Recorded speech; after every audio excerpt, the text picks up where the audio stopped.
Are you searching for the best in online black radio? Then go to blacktalkradionetwork.com, helping you filter through the noise. Real talk, black talk.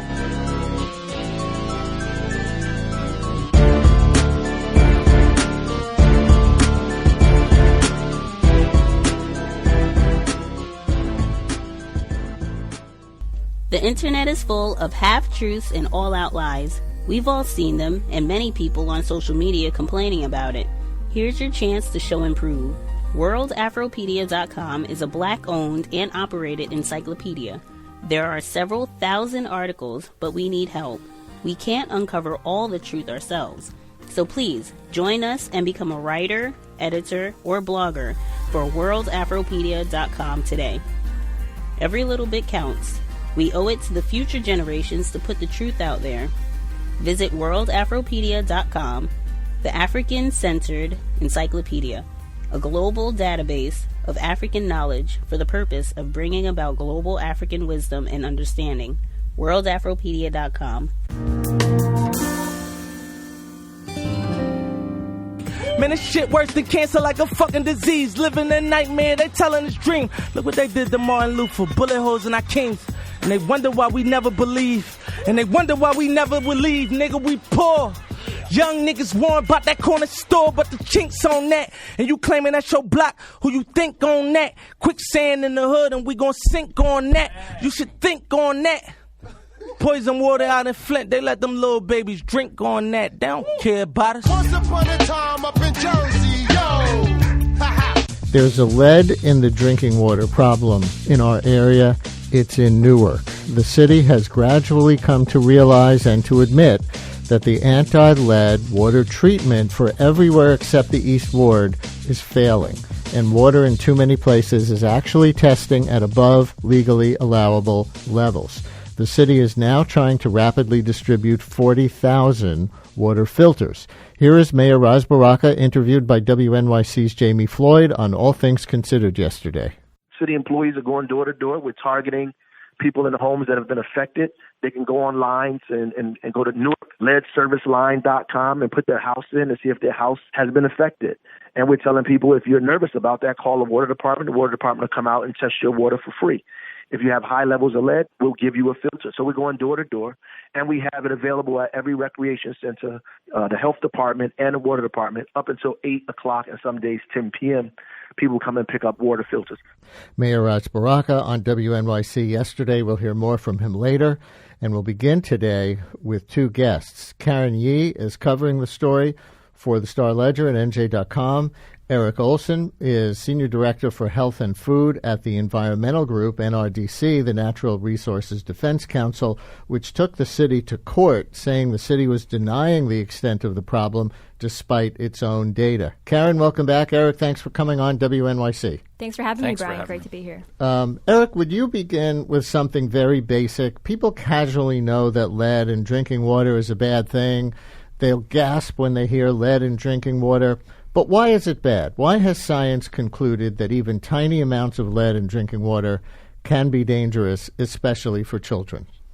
Well, every single major health authority has agreed that there's no safe level of lead. So the Centers for Disease Control and Prevention, the World Health Organization, all say that, especially for young children, no level of lead is safe. So the problem is that it can interfere with their brain development, with their intellectual development, and have long-term effects if kids are exposed, even in utero, in the pregnant mom.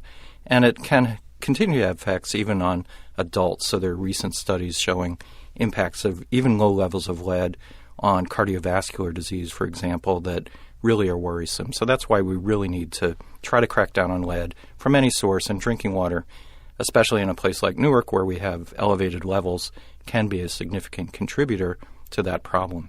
Karen, you reported on the study that found the anti-corrosion treatment for the city of Newark's water everywhere but the East Ward is no longer affected. What is the city now acknowledging is the problem? So what's happened is that the city has two water systems, the Pequannock and the Wanacue reservoirs. And what the study recently found this month was that the way that the city was treating its water for corrosive properties was not effective. And what that means is whatever chemicals they were putting into the water are supposed to create a sort of film around the lead service line so that it doesn't really cake off and sort of leach into the water. And that process has been in place since 1997. The city had not done a study since the 90s. So they recently commissioned a study, and the results were that this was not working. So now the city is embarking on a new plan to change those chemicals and make sure that it's effective. Eric, your group, NRDC, took the city to court claiming they were denying a problem despite what their own data showed them. Can you lay out what you believe Newark officials knew when that they did not tell the public about once they did know? Well, we do know that from the city's own data, they were monitoring as early 2017, showing that they were above EPA's action level for lead.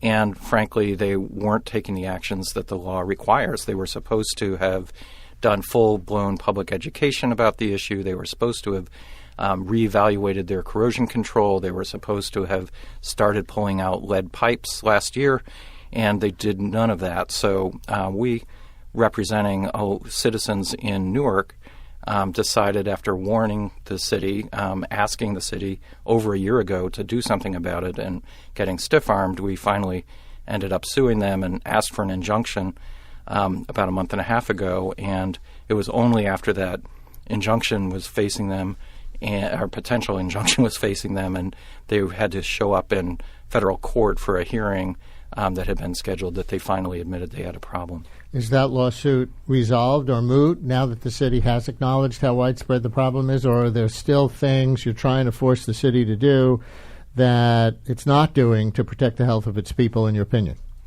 Well, it's a good step that the city is offering 40,000 filters to residents in Newark, but that's supplying filters to fewer than half of the households in the city.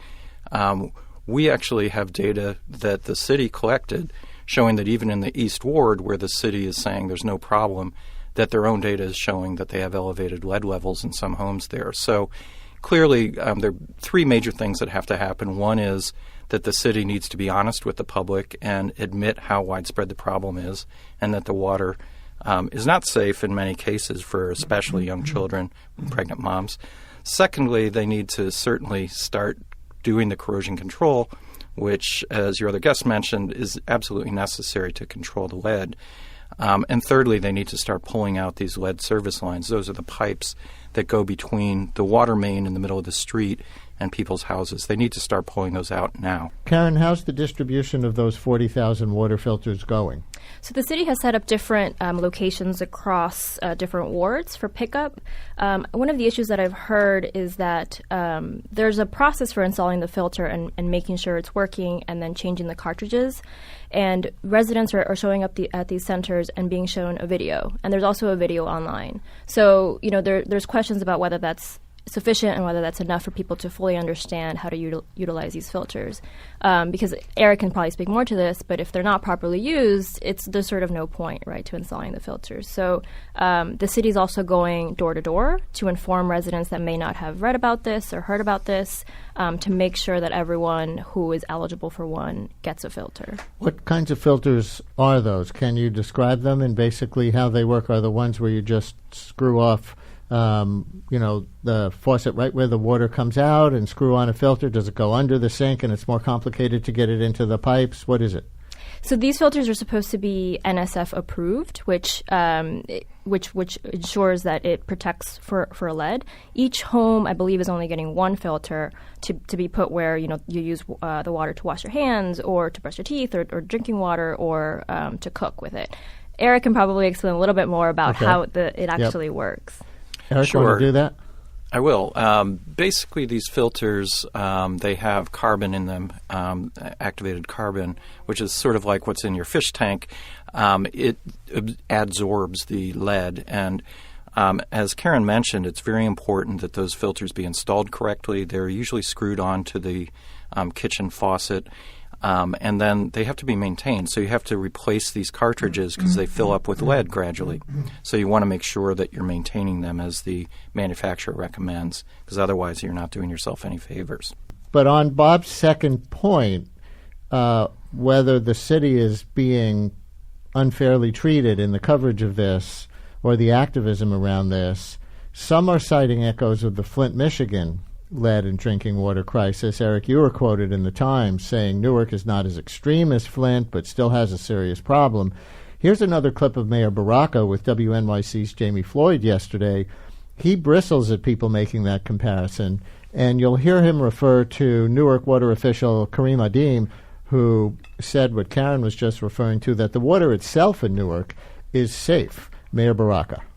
See, the point is people want to turn this into Flint or something where they can get a good story out of it. The fact is... Well, Flint famously had a problem with its water system, and they had cut back on treatment in order to save money. And so people have that question. Did Newark cut back? Were you trying to save money?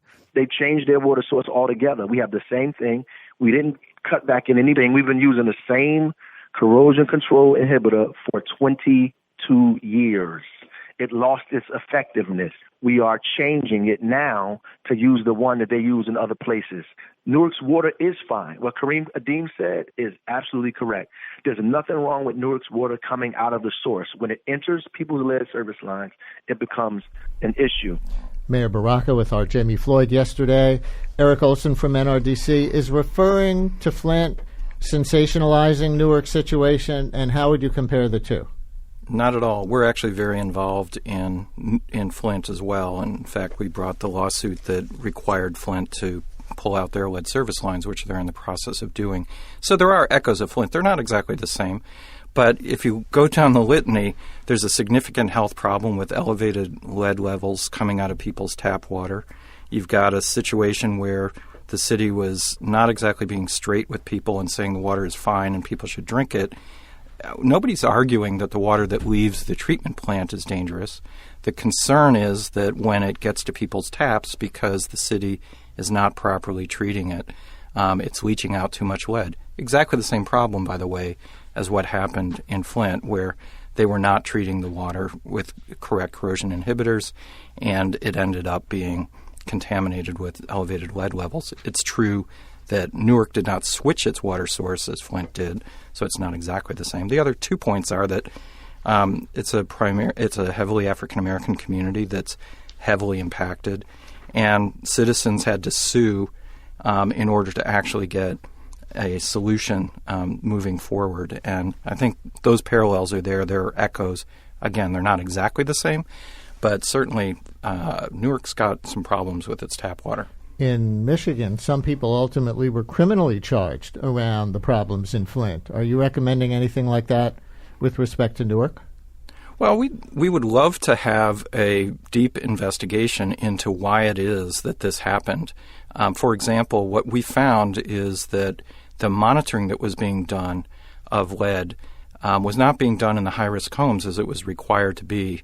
A lot of it was not in those high-risk homes. So they were violating the law by not testing where there were most likely to be problems. So they were supposed to test about 100 homes through this lead sampling, and a lot of the homes they were testing were not the high-risk houses. So that made it look like their lead levels were lower than, in fact, they actually were if you actually tested the homes you were supposed to. So, I think that's something we really should go back and take a look at, whether the monitoring was being done correctly in past years. Are you implying fraud in that respect, purposely not testing the places where the results were likely to be the worst to make the overall results look better? It's unclear why that was being done, but the city admits that they had, these are called Tier 1 homes, the highest risk homes. They admit that they have thousands of these across the city, and they should have been testing those homes. They were testing other lower risk locations, not exclusively those, but they were testing, instead of 100 of the high risk Tier 1 homes, they were testing a lot of homes that were not Tier 1. So the question is why. I can't say exactly why they were doing that, but it could have had a real impact on the levels they were detecting. I've seen what's around the corner. I've seen what's over the horizon, and I promise you, you niggas have nothing to celebrate. And no, I won't get there with you. I'm going to Canada. You guys know that when the police are looking for somebody, they like to do a lot of publicity if that person is wanted for a serious crime. They like to put out pictures and information identifying the person, where they might last have been seen. This is all relatively normal. There's a new partnership that the Toronto Police have been engaging in since this spring, and it's called the BOLO program. BOLO stands for Be On the Lookout. And this is just another way of looking for people who have outstanding warrants by police forces across the country. But they've decided to pilot this thing in Toronto. And so the Toronto Police give information to this group called BOLO, Be On the Lookout. And then this group's job is supposed to be like, they're like the social media amplifiers. So they go on Twitter, Facebook, Instagram, YouTube. And they try to say, hey, this person's wanted by the Toronto Police. Help us find them. The problem is that when they post these things on social media, the response is often hundreds and hundreds of racist comments about the person that the police are looking for. Now, this is not really a surprise to me, and it wasn't a surprise to my next guest. Elle Jones is a Halifax, Nova Scotia-based poet, professor, prison abolitionist, and a good friend of this show, and she joins me to talk more about BOLO. Hey, Elle. Hi, good afternoon, Desmond. So it's kind of funny how you stumbled across this project. Tell everybody how that happened.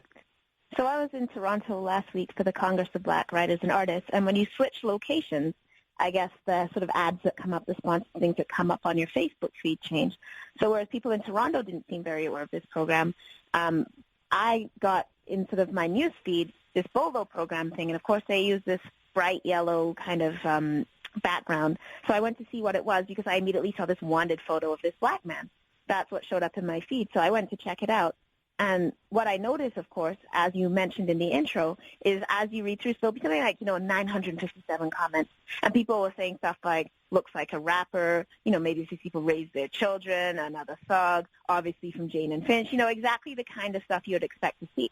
But the really interesting thing is, if people say something like, oh, I shared this, the BOLO program will come in and interact. So they'll say, thank you for sharing. But when there's racist comments, they won't interact at all. So they're clearly engaging with the page, but weren't engaging it with it all to say to people, no, this is not acceptable. So I thought that was interesting. And then I had some interactions past that you could ask me about. Well, that's just it. Being who you are, you decided that you would contact the folks who moderate this page, and you wanted to ask them about why they let all of these hundreds of racist comments go unchallenged when they're obviously active on the page. So how did that interaction go? Well, so the first thing to understand is that the BOLO program is a charity organization, an enterprise of the Stephen Crutchay Foundation. And he was the founder of Garda Security, which is one of the 5 largest security companies in the world. We know it well in this city, yep. So of course, that surveillance mechanism is now, of course, moving online through this warrant program. So I attempted on first the BOLO program website they have the only contact is, of course, that you fill in this box. And they actually tell you, like, don't do this if you're seeing the person, they call 911, right? So I attempted to ask these questions about why they allowed racist content on their page. And that went to a 404 pathway when I attempted to submit that information. In other words, for our listeners who may not understand, you got an error message, essentially, when you tried to send it. I got an error message to engage with them. And I wonder, had I not been in an emergency situation and said, I think that's my neighbor, clearly I would not be able to report this, right? So then I went on the Stephen Crutchay Foundation page, and I attempted to do the same thing, and that also did not go through. So having been unable to engage either of those sites, I decided to email the Toronto Police Service, because when they post everything from the BOLO program, they always tag the Toronto Police Service. And what did the Toronto Police have to say about this torrent of racism that's part of a program that they're sponsoring? Well, the interesting thing here, too, is on April 28th, April 30th, if you go back on the page, there was a post that said, while we welcome a diversity of opinions, violent racist comments will not be tolerated and will be hidden or deleted. So clearly they were at this point having a problem with very extremist, violent, racist comments to the point where they felt a need to make this post. Or they just know how people are. Right. So I thought that was interesting. So when I first emailed the Toronto Police Service, I asked them, were they officially a partner with this program? So, was this something, were they being tagged and didn't know about it, or were they actually part of this initiative? And they responded to me very, very quickly, within about 10 seconds. I mean, it was almost instantaneous. And they said, yes, they had this program. They'd done a press conference on May the 1st. I was welcome to watch a video. I may be very interested in it. So I responded and asked them, okay, so if you're a partner of this program, are you aware of the content on this page? Don't you think this reflects on your policing? If you're part of a program that is eliciting this kind of racist commentary, and that not only is it eliciting the commentary, but that the page is actually interacting, but never interacts to deal with the racism. So in fact, I saw one post where somebody basically said this page is racist, and they interacted to say, no, it's not. Like, this has nothing to do with race. So actually took the time to interact, to tell somebody that their claims of racism were ridiculous, but can't interact to any of the racist comments that you can read underneath. Classic. So I asked the police this, didn't they feel that this reflected on their policing, especially given the inquiry into Andrew Loku's death, which ruled that the police were culpable, and I believe named them culpable of homicide in that case. Obviously, there's an anti-black strategy in Toronto, an anti-black racism strategy. There is an anti-black strategy. Yeah, we could get into whether or not there's an anti-black strategy another time.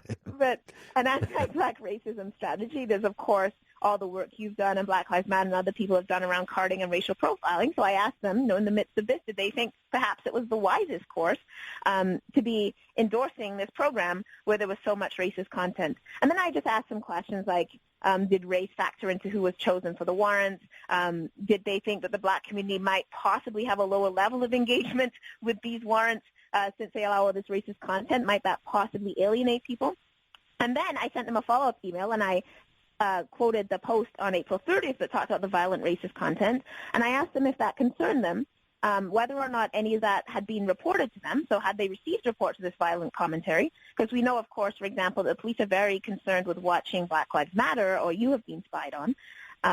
So I was just curious to know if they're at all following these kind of extremists that are posting on this page that the page itself has identified. So I asked them that question as well. And didn't they think that maybe if a public engagement strategy, if there's elicited violent racist commentary, I asked them the question, do you think perhaps you might want to engage in a different manner? And I also asked them if they had at all informed the black community of this threat to safety. Because, of course, again, if violent extremist comments are being made on this page, we know Bissonnette, who shot the mosque in Quebec, made a number of racist comments online before he engaged in that. As did the suspected bomber just now in the United States, as did the man who walked into a synagogue and killed multiple people. So people post these things online before they commit their crimes. And so we know that there's an ongoing pattern of white terrorists posting violent extremist comments online. So I wondered if they were at all concerned with that. They took a few days to get back to me, so then the next week they told me it wasn't their concern because social media isn't their concern, they don't run the page. And that was their response. So they certainly did not investigate any of these comments. They didn't say, we want the community to feel secure. They didn't have anything to say about safety. They didn't even say we condemn racism. They simply were threw up their hands and said it wasn't their problem. So I emailed them back, and I asked them, number one, if that lack of concern for investigating violent extremist racist comments online extended to all people. For example, if Muslims were to make violent extreme comments online, do they not investigate that? Or do they only not investigate white people who make violent extremist comments against black people? And I asked them if their lack of concern for black people's safety extended to any other areas of their policing, and could they please let me know that? They have not responded to that email. Shocker. Elle, we could get way more into this, but I'm just about to run out of time. For our listeners, Elle sent me a horrific picture of her ankle this week because she was running and fractured her ankle. Are you okay? How are you doing? I'm great. I'm walking around in a boot and, emailing the Toronto Police Service from my home in Halifax. All I got to say is you don't even live here, and you're doing God's work for the people of Toronto to find out what's going on with our police service. So, and this is important, right? Because this is online. This is actually the reach of the program is to exactly do this kind of online surveillance. So we need to do what Simone Brown describes as sous-surveillance, which is counter-surveillance, so subversive surveillance.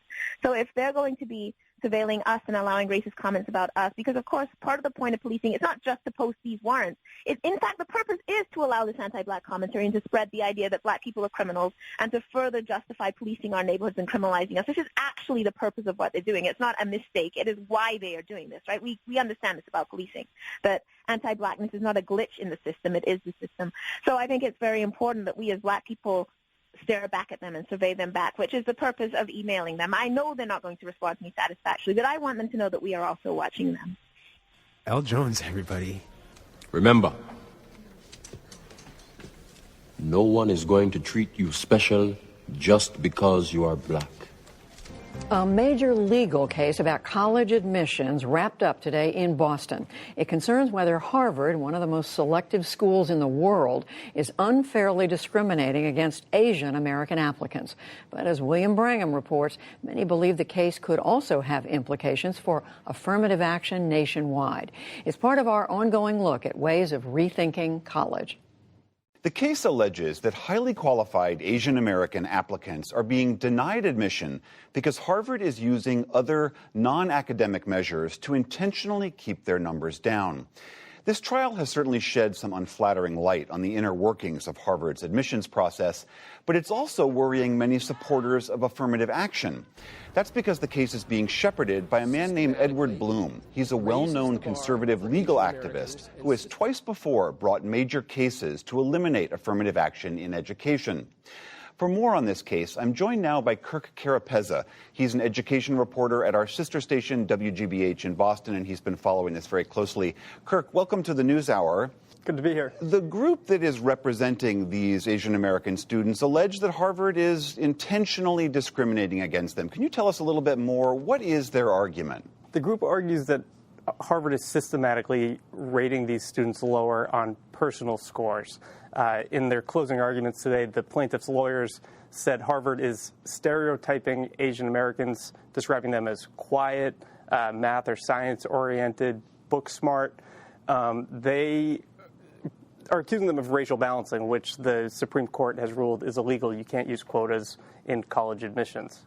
And so they're basically arguing that if you took those racial considerations out of it, that these highly qualified students would be getting into Harvard at higher rates than they are now. Is that right? That's right. This group, led by Edward Blum, this conservative legal strategist, hired an economist, Duke economist Peter Arcidiacono. He looked at 6 years of Harvard's admissions database, and he found that Asian Americans are being discriminated against. He also found that African Americans and Hispanics are much more likely to be admitted if you do not consider the personal scores. He referred to that as racial preferences. And as I mentioned in the introduction, that the trial has shed some somewhat unsavory light on the inner workings of Harvard's admissions process. Can you tell us a little bit about what was discovered? Right. This trial lasted 3 weeks, and what struck me most was just how complicated the process is and how many layers there are and how many factors Harvard says it considers when deciding which students to admit and which students not to admit. This case shone some light on the legacy preferences, tipping the scales a bit for students, the sons and daughters of alumni, people who give money to Harvard. I think from a PR perspective, Harvard, of course, didn't wish its process was being splashed across the newspapers here, but I think it's also been eye-opening for a lot of people to see how much careful consideration they take when deciding which students to admit. And what was Harvard's rebuttal to this? I mean, they're obviously being accused day in and day out of racial bias. I mean, what has been the overarching thrust of their defense? Right. Harvard points to the data and says the data speaks for themselves. Harvard says Asian Americans now make up about 23% of admitted students. That compares to 6% of the U.S. population. Harvard is saying that they want to build a diverse class, that when they're educating future leaders, they want to make sure that there's a lot of diversity on campus so people are experiencing people from different backgrounds. And so they point to the Bakke decision in 1978, where the Supreme Court pointed to Harvard as the model in higher education for considering race, and race can be one factor among many factors when deciding which students to admit. I know that this case hasn't been, that affirmative action itself is not, quote unquote, in the docket. But as I mentioned, Edward Bloom is this man who has brought many cases that very overtly try to chip away at affirmative action in education. Let's just say that he wins this case. What is your sense about what the impact on affirmative action more broadly could be? A lot of people in higher ed, a lot of leaders I speak to, think this is a backdoor attack on the consideration of race in admissions. I spoke with one leader this week, and she told me that this case goes to the heart of who we are as a society, and it's basically, we're debating the latitudes that our institutions of higher education can use when building a class. The case, the trial ended today. The judge is expected to make a ruling early next year. Whoever loses, they're expected to appeal this case, and many legal experts think it could ultimately reach the Supreme Court. And with Justice Kavanaugh on the court now and the court leaning more conservative, a lot of people worried that this could mark the end of affirmative action. All right, Kirk Carapezza of WGBH News, thank you very much. Thank you. When you don't vote, you can't sit on a jury. You have no right to complain about the police because you won't even go and vote so you can even sit on a jury. As I've said to the cows when I first started to call in, I spent 11 years on a job where I worked for a bank and had to sit in court day after day after day after day. And I watched them select juries. I watched black people going to jail, black people having white probation officers, and the whole judicial system just truncated with white supremacy. And a great deal of it is just some of it could be lessened if black people simply voted. Black women vote in large numbers, and they overwhelmingly vote for Democrats. Doug Jones is now Senator Doug Jones because of black women. They turned out and helped eke out a win for the Democrats during the Alabama special election late last year. So if black women don't vote, if they decide to just stay home next Tuesday, that's a real problem for the Democratic Party. Our co-host Audie Cornish has more on the effort to get and keep black women energized. We recently visited a voter meeting organized by Higher Heights. That's a political action group focused on black women voters and candidates. And more than 100 of these living room meetings were happening that night across the country. How about we do this? We go around and give introductions and we get what we think. The women around this circle here in Washington, D.C. included school teachers, political organizers, and a healthcare analyst. They were sipping wine, munching on tacos, and commiserating about politics. They actually didn't all know each other very well, but once they got settled in, they found they had a lot in common. First, they shared a sense of exhaustion with the marches and pussy hats that followed the presidential election.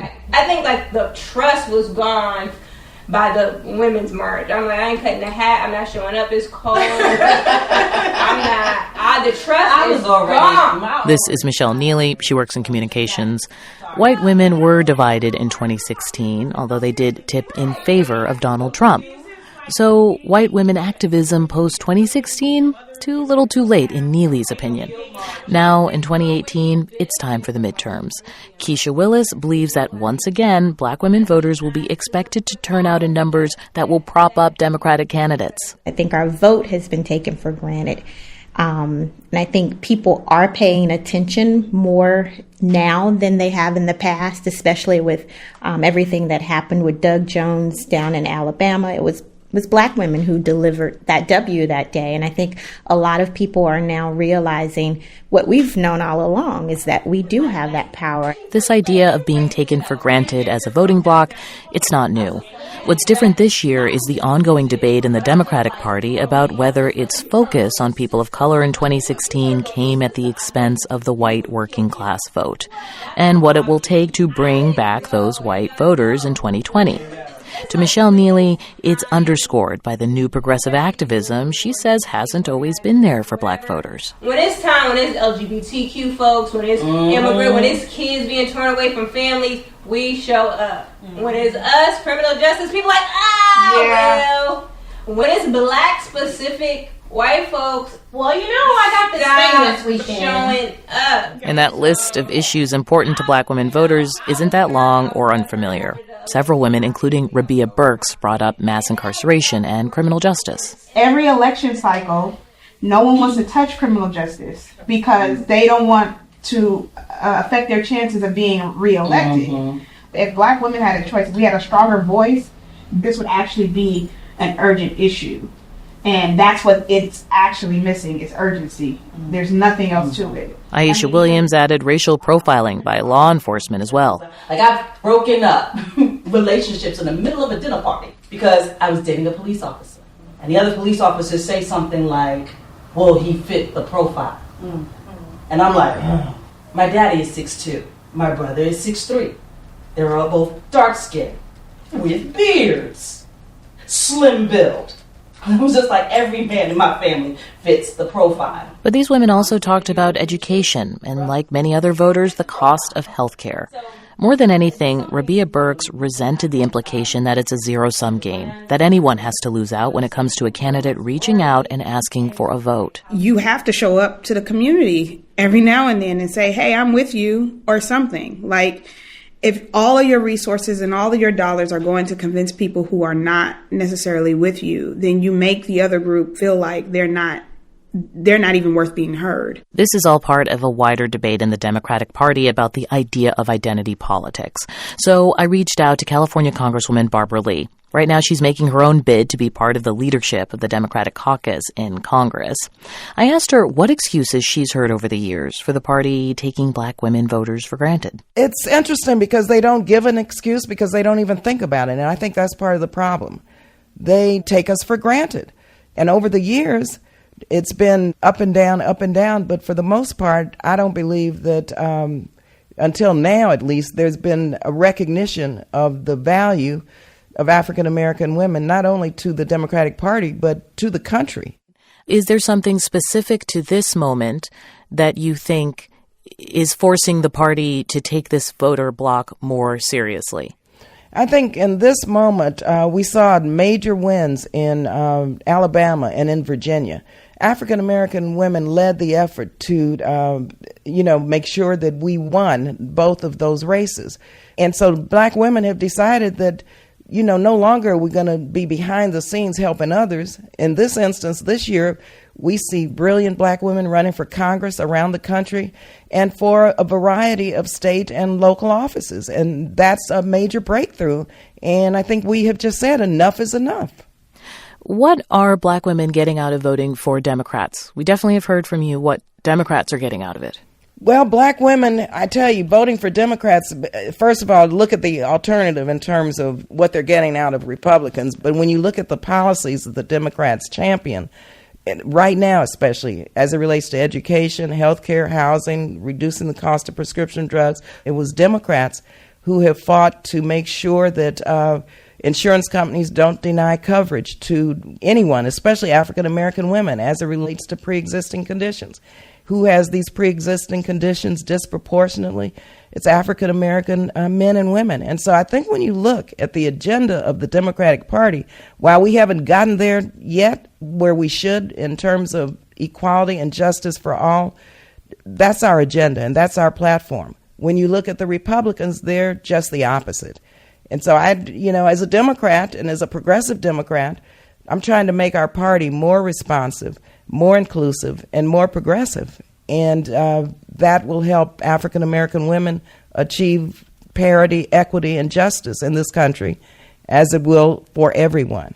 Can you talk to the criticism that people feel like the Democratic establishment isn't always very good at backing Black women candidates? The most famous example this cycle was Ayanna Pressley in Boston, who did not get the support of the Congressional Black Caucus's own PAC. Well, the CBC is a separate entity from the CBC PAC. So when you look at the firewalls, there are several organizations that are not CBC directed. And so the Political Action Committee of the CBC the board makes decisions on who to back and who not to back. But Ayanna is a very smart, brilliant Black woman politician with a lot of experience. And she showed that she could take on the establishment and win. And that's what Black women are doing all around the country. This is a new day. The old way doesn't work anymore. And we're going to see more and more of that. California Congresswoman Barbara Lee, thank you for speaking with us. Thank you. And Mr. DeSantis, I'm going to direct this next question to you. On live TV in August, on the first day of the general election campaign, you said of Andrew Gillum's run for governor, quote, "The last thing we need to do is to monkey this up by embracing a socialist agenda." Fox News quickly disavowed your words, saying, quote, "They do not condone the language." Now, you called some of this response absurd. You've made appearances at 4 of David Horowitz's Freedom Center events. Again, 4 separate times, 4 speeches. Among some of Mr. Horowitz's statements, quoting here, "This country's only serious race war is against whites." You know, I'll ask the questions. Okay. It's not a McCarthy game, and I'm giving it. Wait for the question, okay, sir. Okay. He also said, if blacks are oppressed in America, why isn't there a black exodus? Now, in 2015, in your speech before the Freedom Center, you said of Mr. Horowitz, "David has done such great work, and I've been an admirer. I've been to these conferences in the past, and I've been a big admirer of an organization that shoots straight, tells the American people the truth, and is standing up for the right thing." Those are his words. Here's my question. He had not even made those statements then. Yes, he had, sir. The first statement was made many years ago. I mean, how the hell am I supposed to know every single statement somebody makes? Here's the deal. I sat down this weekend with 5 voters in the Tampa-St. Petersburg area, and a note to viewers, we met before the full magnitude of the terrible shootings in Pittsburgh was clear. We gathered at a popular meeting place called the Oxford Exchange. The voters ranged in age from 27 to 75. Jake Hoffman is a Republican who owns a digital media company. Trevor Mallory is a Democrat who works at investing in affordable housing. Sandy Reef is a registered Republican but has been voting Democratic lately. He's a tax attorney. Liz Gutierrez is a Democrat who runs a nonprofit. And Sherry Denham is a Republican who's employed by a law firm. This election cycle is just as important or more important than 2016. You know, someone is calling this Trump's re-election. Trevor, what about you? How important do you think it is? It's like Sherry touched on, this is being called the Trump re-election. And for those that really don't want to hear that, now is the time to get up and make a difference. Let's talk about what's on your mind. What is it that is driving your vote this time?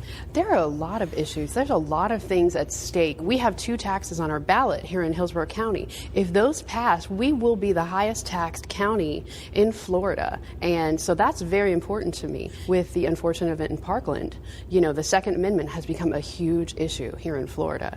And, I don't believe that we need more gun control rights.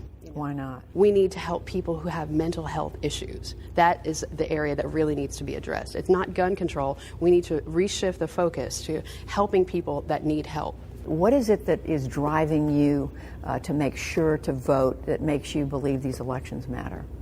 So for me, I'm one of those silly people that believe in peace and justice for all, not just for some. While it is important to keep our taxes, for example, in check, it is also very important to invest in the society and in our community. So if we don't educate our young children, if we don't create the best schools that we can, if folks don't have economic opportunity, then we're all in trouble. What about you, Trevor? What matters to you? Number one is education.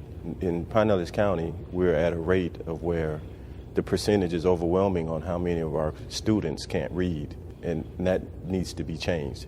And I think it has to do with not the quality of teachers, but just the pay of the teachers. And number two, the gun laws. We just have to change them. And I really commend those young kids at Storm and Douglas, the way they actually stepped up after the incident that happened there. And I believe they are really a key part of the excitement about this midterm election. And number three is the restoring of rights. I just think people need to get more educated on who's allowed to get their rights back, number one, and how long should it take, and who shouldn't get their rights back. For a felon. For felons. Jake, what about you? What's driving you, especially in the Senate and the governor's races? There really is a lot. So as for me personally, whenever I see something about the environment on there, I'm excited if I have candidates that are going to talk about that. Sandy, what about you? You've taken interest in politics. What matters most to you right now? Right now, healthcare does. I'm on Medicare, and we don't have a good health care system in this country. Obamacare was excellent, and it's been beaten down. Other issues that I think are important, the environment, sea level rise, climate change, that's important. People got to realize that if we don't do something like that, the state of Florida will be underwater. Liz, let me come back to you. What are you thinking right now when you think about the governor's race between Congressman DeSantis and the mayor of Tallahassee, Andrew Gillum? The word that comes to me is fear. It's really a hostile environment where folks, even regular people, don't feel comfortable in talking to each other because they're afraid of the differences in opinion might lead to something else. I kind of agree with, what she said. People are afraid of, one or the other. They're afraid, everybody's afraid of losing their rights, whether it's, rights for guns or their rights to a safe community. Trevor, how do you see the governor's race right now? Well, I have to say, during the primaries, I did support Mayor Andrew Gillum, and I've been actually still working to help support him. But once he won the nomination, and then DeSantis came out with his comment about monkeying it up, I just think that line did not have to be crossed when you're talking about racism. It was racially pushed, but it just didn't need to happen. To the monkeying around comment, I personally, when I heard that, I didn't take that as a racial, issue. There's a lot of other things that I hear that I can say, wow, that was meant, that's egregious. That's something that I think is racially charged. Well, we just had robocalls that were put out around the state that made local news and state news, and they're clearly very racist. If you go and listen to them or read the transcripts, then that's something that you can see is racially charged. But you can't pull racism from one comment like that. Trevor, is it possible that there's been an overreaction from the people supporting Andrew Gillum? I don't think there's an overreaction. I just think we took it, we commented on it, and we dealt with it, and now we're moving on. It actually ignited us in the African American community because I want to touch on what you said. You said you don't think it's a racist comment, but at the same time, the robocall was in effect to monkeying it up because there was monkeys in the background. And if you're going to deem that racial, then I think that comment or slip of the tongue, however you want to label it, that also has to be deemed as a racial comment. Let me come to you, Sandy, on some of this. Governor's race, what do you see unfolding here? It's the entire political spectrum. Everybody's telling lies. Everybody, both political parties. Everybody is telling lies. It starts at the top, at the President of the United States, and it goes all the way down. Every one of the commercials that you see is a lie because they're trying to make their opponent look bad. We're not talking about the issues, the things that are important to the citizens of Florida and the citizens of our country. The governor's race, Gillum, who are you for and why? Of course, I have to support Andrew Gillum. I am not the problem in our society. As a Latino woman, I'm a part of the solution. I'm a contributor. I'm a taxpayer. I'm a voter. I have everything to give. And if we don't have a society that values my contributions as equal as it values that of anyone else, what kind of society do we have? Sherry, what about you? Governor's race, Gillum, DeSantis. I am a Christian, a conservative, and a Republican. So I vote my values. My number one value is pro-life. So I vote from a pro-life viewpoint, always. And so obviously I'm going to go for DeSantis. I also voted for President Trump. Jake, as involved with the young Republicans, you're supporting Republicans. Why Ron DeSantis in this governor's race? Because the alternative is very scary to me as far as an economic climate goes. Higher taxes all around is something that worries me. It really does worry me. I want to turn to President Trump. How much does what he says, what he's done, how much is that a factor in the people you plan to vote for? What we're seeing and what we're hearing from him is just not the typical role model I would want for my kids to look at. So when he comes down to support these candidates and have these rallies, it just stays negative. DeSantis was asked about whether or not Trump was a role model. The answer is no, right? That's not something that we should hesitate to say. Again, as a Republican, I take a lot of flack for certain things that I say, whether it's because it comes from a moderate, reasonable position. But it's easy to see that there are things that he says that are not okay. It is okay to say that, and we can do that at the same time as agreeing with some of the policies that he has. Do you think he's an asset for Republicans this year? Yes. Yeah, absolutely. He is going to do a great job at helping turn out the vote for Republicans, yeah. I believe he is a force for positive. I don't think we needed just a nice, normal politician. I think our country was in such a state that we needed a wrecking ball to go into Washington and wreck it. How much do you feel the country is divided right now? What do you think about that, Jake? And does it matter? Yeah, absolutely. The country is definitely divided. You see that at rallies. You see that at protest and counter-protest. We've got parties that are sitting on very far sides of the political spectrum. Well, the president is blaming a lot of this, Sherry, on the news media, saying that the news media is contributing to the division. How do you see that? There's a lot of things that we all agree on. I think we just have different roads and different avenues to get to these solutions. And I think that I agree that the media does.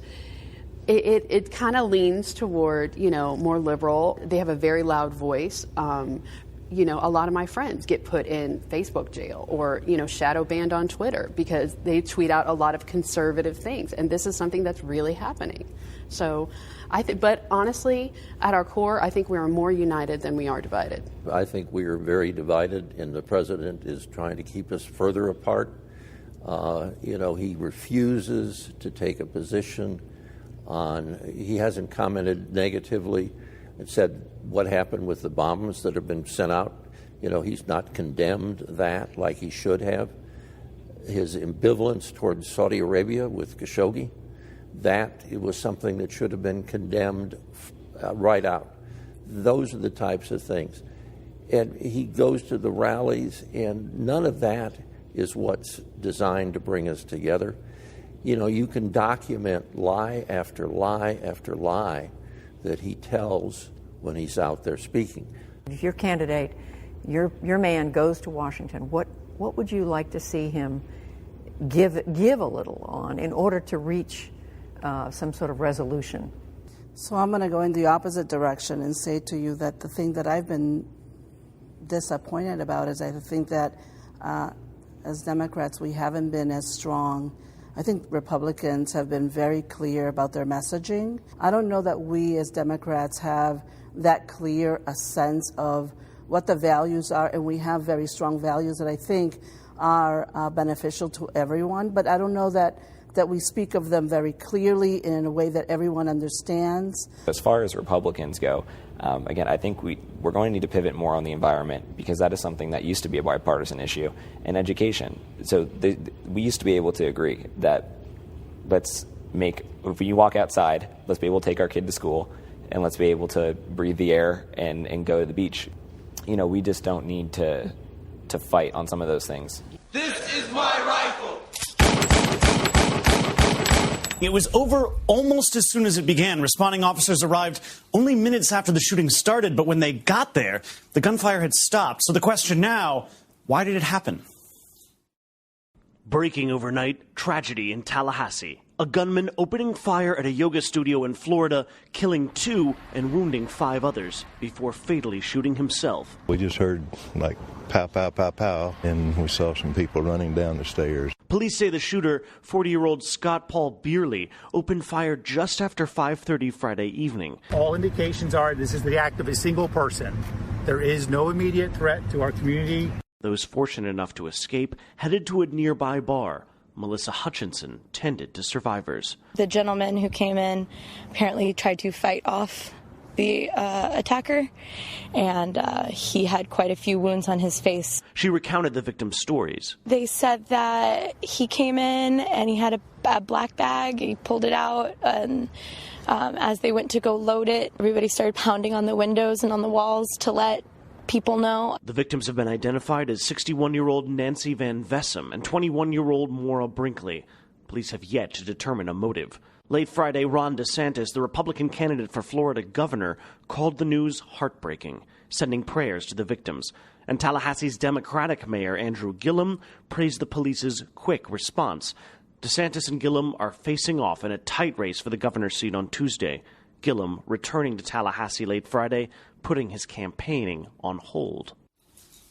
That race between Gillum and DeSantis is one to watch on Tuesday. Tragedies like this one could have an effect. Much of the rhetoric between these two candidates and their politically polar opposites has turned on crime and gun control. Yeah, that Peter? one's going down to the wire. Matt, thank you very much for that. This question, why is this stuff happening? The New York Times editorial today. The Trump effect. See, this is what I'm doing with my money, buying newspapers like Dick Gregory. The Trump effect and how it spreads. It says we are on the brink, under Trump, on the brink of fascism. New York Times, all the news that's fit to print, editorial 12/10/2015. I say fascism is end-stage white supremacy. See, just like in Nazi Germany. Fascism, system of racism, white supremacy, determined to survive. In the day's other news, federal prosecutors asked a judge to deny bail for the man who allegedly sent package bombs to top Democrats and critics of President Trump. Cesar Sayoc appeared in federal court in Miami, and another package addressed to CNN showed up in Atlanta. The FBI said it was, quote, similar in appearance to the others. System of racism, white supremacy, determined to survive. The man accused of killing two black shoppers at the Jeffersontown Kroger in what city leaders are calling a hate crime was arraigned this morning. Wave 2 News reporter Felicia Ashley with more from the newsroom on what happened in court this morning. The courtroom was packed today for Gregory Bush's arraignment. Extra chairs were brought in for Maurice Stallard and Vicki Lee Jones's family and friends. Today, Gregory Bush entered a not guilty plea for allegedly killing Vicki Lee Jones and Maurice Stallard last Wednesday. Angela Elliman is representing Bush in court. She said she understands the pain the community feels, but says Bush still has a right to his time in court. It's particularly in times of loss and tragedy that our Constitution and our laws can be particularly tested. So Mr. Bush, of course, has rights to due process and a fair trial that we all are honored to have. After the arraignment, I did speak with the victim's family and friends. They said at this time they were not ready to talk, but they are still heartbroken and do feel the pain from losing Jones and Stallard. Bush will be back in court on January 15th, reporting from the newsroom. System of racism, white supremacy, determined to survive. Cooking her favorite family recipes, Connie Mela has felt comfortable in her new home she just purchased in Philadelphia's Tacony section. That is until she received a letter addressed to our new neighbors. Connie sat down with her son Elvis Mela, who described the profanity-laced letter and the threats against his mother. Yeah, they're going to burn down the house, they're going to bomb it down. Hateful words claiming to be the town watch, mocking Connie for not speaking English and insisting that if she plays her music loudly or has loud trucks or sells drugs, they'll firebomb the house. She never had a problem with no neighbors. Is she the type of person that she prefer to make sure everybody liked her? Connie has Dominican roots but is an American citizen and has lived in the U.S. for nearly 2 decades. While the letter warned her not to go to the police, she says she reported it. Her son doesn't understand who would do this. We humans, we can talk. It's grown-ups, like they can talk to us as a grown-up. He says that's the neighborly way to solve a problem. I'm Rosemary Connors, NBC 10 News. Kaddish for the tree of life. Kaddish in Jewish ritual is sung at the graveside of the departed. It is a chant, a song, a psalm of life and loss, which now, in the quiet city of Pittsburgh, must be sung almost a dozen times after a white racist armed with an AK entered a synagogue, a Jewish temple, during a naming ceremony for children and left death in his wake. This massacre occurred just days or hours after another man left over a dozen bombs to be mailed to several former presidents, an actor, and several prominent black politicians. What connects these two events besides time? Both men left messages online showing hatred for immigrants, whom they called invaders. Where have we heard that word recently? At Trump rallies, the U.S. president sends his audiences into wild applause when he damns people of Latin America as invaders of North America. Yes, it must be said that Trump spoke out against anti-Semitism or anti-Jewish hatred recently. But I ask you, if you can, to listen again, you will hear silence. No applause, no yells or peals of agreement, just silence of the lambs. President Trump began his campaign by damning Mexicans and flashed from there to immigrants. And after his embrace of the white nationalists of Charlottesville, Virginia, who can be surprised at the flash fire of hatred for Jews? Trump has lit the flames of rhetoric with his tongue at rallies across the nation. How can we be surprised when those who hear him send bombs or open fire? From imprisoned nation, this is Mumia Abu-Jamal. The death of a Ferguson protester's son is being investigated right now as a suicide, although the family asserts that something else is more likely to blame. Melissa McKinney's is the mother who found Danye Jones's body back on October 17th, hanging from a tree in the backyard of their home in Spanish Lake in St. Louis County. A police report lists suicide as the nature of the investigation. But both McKinney's and the family say that there are details about the story that make it seem like suicide is not actually the cause. McKinney says Jones had bruises on his face. McKinney's and police say there was a chair near the body. Melissa was quoted as saying a mother knows her child. He was not suicidal at all. He was in good spirits. And additionally, family members told a local TV station that the sheets used to hang him didn't come from their house, and the knots used to tie the sheets were advanced. They said they don't believe that Jones would have been capable of making those knots. However, we won't know for sure what might have happened if there was some sort of assault. For several weeks, the medical examiner's determination could take at least that long. And they don't have any intention of making any preliminary findings available before that. Okay, so this one is a very hard story because, look, some of the stories we cover about racial injustice in this country are clear, crystal clear, no matter what the authorities say. So I remember a story we did recently where we showed you the video of the cops punching the guy in the face repeatedly and he falls to the ground. In the police report, they said that they had assisted him to the ground. Yeah. Well, I guess in a manner of speaking, you did by punching him in the face repeatedly. So and so we're not afraid to say on this show that cops lie from time to time. Now, it doesn't mean all cops lie. It doesn't mean a majority of the cops lie. But do cops lie fairly regularly throughout the country, and particularly against minorities? Unfortunately, the answer is yes, okay? Now, in this case, it is very hard to tell. So I want everybody to reserve judgment because, like they say, the chair was near the body. But if you're going to commit suicide, you would have a chair nearby. Otherwise, how would you get up there? They say that he couldn't do those type of knots. Hard to tell whether your 24-year-old son could or couldn't do a particular kind of knot. That seems a little hard to fathom. So on the other hand, there are weird parts of this story. If the autopsy shows he actually did have bruises on his face, well, that would be very relevant.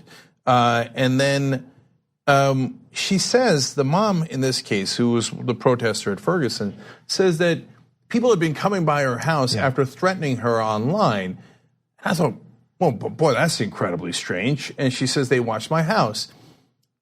And, it's possible that she's being paranoid. That's entirely possible. It's also possible that it's true. Yeah. Right? But the one that really got me at the end was police are still investigating 2 different murders of other Ferguson protesters. And it's been a while now. DeAndre Joshua was killed in November 2014, and Darren Seals was killed in September of 2016. Could be a coincidence that they both happen to be Ferguson protesters, and the mom in this case is a Ferguson protester.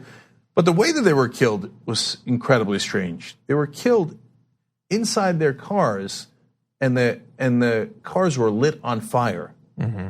The chances of that happening coincidentally to 2 different people, that is a very strange way to die. Yeah. Your car Super being specific. lit on fire, right? Yeah. And that was in 2014, 2016, now we have 2018. So that's why we want to be able to trust the cops in this country. Because if we trust them, we go, okay, great, the cops are going to investigate it, and we'll find out maybe there is a connection between all 3. Maybe it wasn't a suicide. And it's depressing that oftentimes, we don't have as much faith as we would like in law enforcement, and that's why if they declare it a suicide right away, we worry that is a jumping to conclusions. Yeah, the third possibility is that he was killed in a way that made it look like a suicide, not by the police, and the police are simply assuming it's a suicide because that is. Oh, no, thing thank you for pointing that out, John. I don't even want to imply that the cops did it. No. Okay. It could be other vigilantes or, right-wingers, racists, whatever it might be in the area who are targeting these people. Or it could be totally unrelated. It could be a death related to other crimes, and then they did a suicide, and the mom happens to be a Ferguson protester. That's why there's no way of knowing now. So we're just giving you the relevant information, and it's not just a thing to say on air. I really don't want anybody jumping to conclusions because we have no idea what happened. Yeah, but it's going to be very interesting when the autopsy comes out. Yes. If those bruises were actually inflicted by someone else. Yeah, and to me, it's frustrating when either side makes a conclusion without having enough evidence. Oh, it definitely wasn't a suicide. Well, you definitely can't say that, right? And the other side that immediately goes, well, it was obviously a suicide. Let's keep going. No, also not obvious. It doesn't take that much to do a little bit further investigation. Now, the great news here is the prosecutor in this area is now Wesley Bell. He's a great progressive, and he defeated McCullough, who covered for the cops who killed Michael Brown in Ferguson. So the fact that McCullough's not there anymore gives us tremendous faith. By the way, that's why voting matters. If Wesley Bell is at some point in charge of these investigations, then I have way more confidence that we're going to actually get to the truth. Context of White Supremacy. Gus T Renegade in for another broadcast, hopefully to share constructive information on the system of white supremacy. Today's date, Saturday, November 3rd, 2018. So I have been told this is our weekly compensatory call-in. Dial in if you have thoughts, questions, observations, any of the news segments, if anything was particularly noteworthy, or any of the other events that took place over the past 7 days. Dial in to share your view. The number, 641-715-3640. The code 564-943#. Press *61 if you would like to participate. Number again, 641-715-3640. The code 564-943#. Press *61 if you would like to participate. Few things before we get to folks who dialed in. First, we are listener-supported, counter-racist radio. If the C.O.W.S has provided constructive information, you can invest by visiting my blog, racism-notes.blogspot.com. racism-notes.blogspot.com.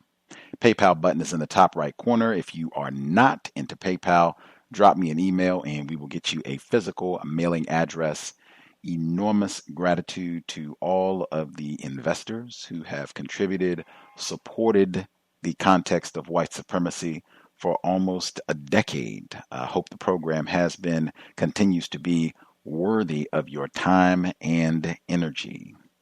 You can also support the cows by visiting my wish list at Amazon.com. It is linked at my blog.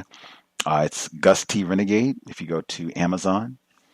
Again, much obliged to all of the listeners who've nabbed items from my wish list for nearly a decade. Again, share the program if you think it's helpful in disseminating constructive, accurate information about what racism, white supremacy is and how it works. We are still having difficulties with the iTunes upload and trying to get the more recent content at the RSS feed and all of that updated. In the meantime, the archives are current at Black Talk Radio Network. Mr. Fox has been uploading content at YouTube. Hugely constructive investment of time and energy, him sharing the content so that more people can access the cows. We're also available at Google Play, SoundCloud, getting the most recent broadcasts updated at SoundCloud as of today and yesterday, getting those broadcasts uploaded as well. So lots of other places to access the cows archives. Other things that stood out from the audio and from this week in general. Mumia Abu-Jamal. I've been thinking we should read one of his books in the book club, either live from death row. I think that's his most popular text, though he has many, All Things Censored, Death Blossoms, many books. Prolific writer, journalist, longtime fan I am. But the segment that he did this week on the synagogue shooting, Mumia Abu-Jamal spent about a quarter of a century, I believe, approximately, on death row, and him even being alive, much less being able to write and publish and have, audio commentary published on a pretty regular basis, frequently, 2 or 3 times a week. He's been doing this for some years. Whites are directly involved in all of those things happening, and especially he's been having health problems of late. How could he not in that environment? I suspect that might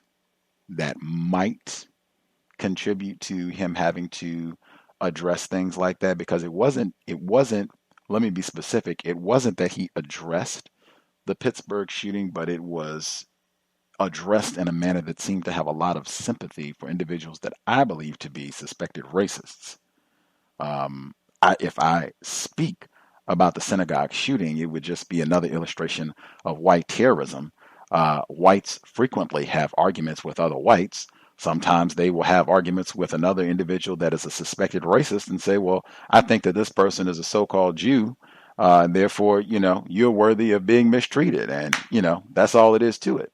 That happens frequently. That still means, in my view, that individual that's being attacked, they could be a racist suspect. So it'll be very different in the way that I talk about it. And the thing that I thought of, Mr. Mumia Abu-Jamal, if we heard what he had to say, he said what he said, right? VGQ, Victims Guaranteed Qualified.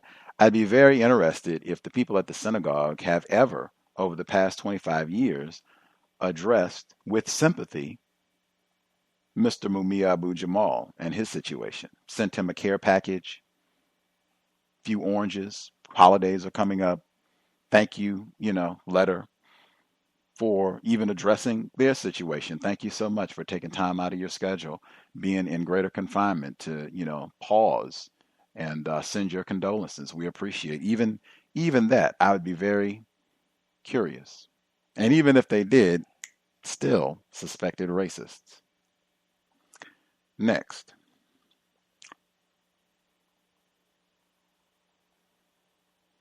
The conversation where they had the summit of powerful black female voters. 2 weeks in a row, we have the allegation, the charge that there is a group of powerful black people.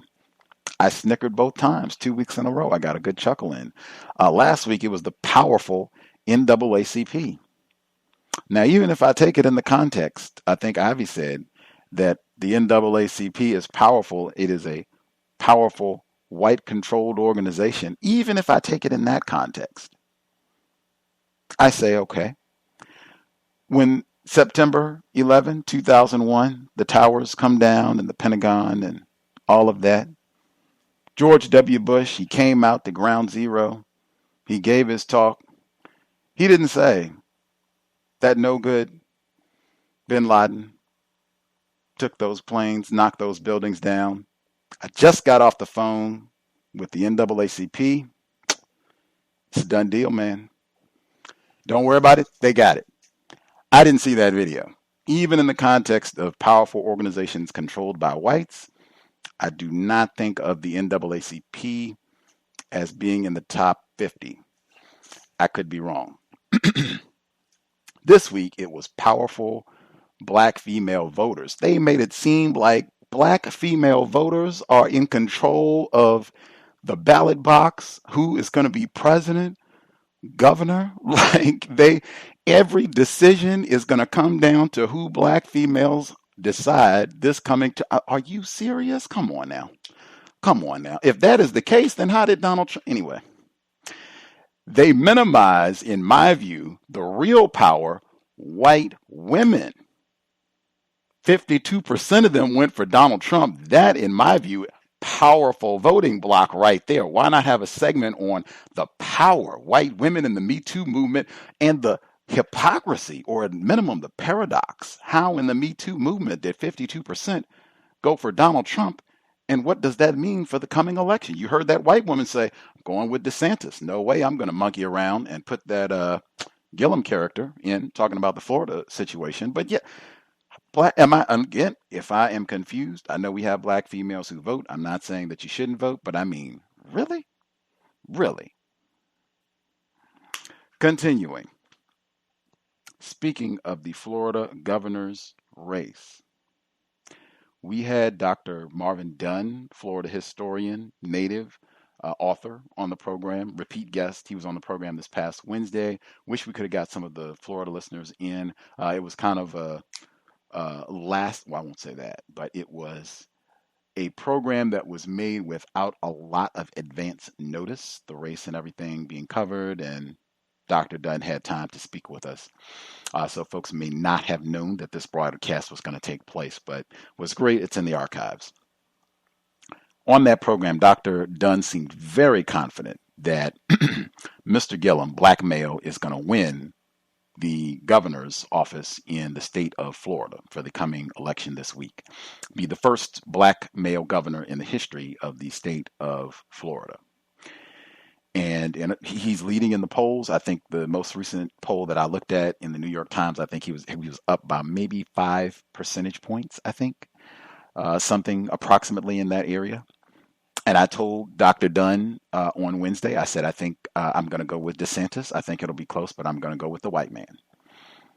There was a shooting. I played the audio clip. There was a shooting at a Florida yoga studio in Tallahassee, significant because Mr. Gillum, Mayor Gillum, he is the mayor of the said town, Tallahassee, where this shooting happened, at a yoga studio, no less. A white man, of course, he killed 2 and reportedly killed himself on the scene. I thought this was hugely important. This shooting happened yesterday. The election is Tuesday. And you heard it in the audio segment. If you listen to the most recent debate, a major talking point of the white man, Republican candidate, Mr. DeSantis, has been, in addition to don't monkey around, has been crime.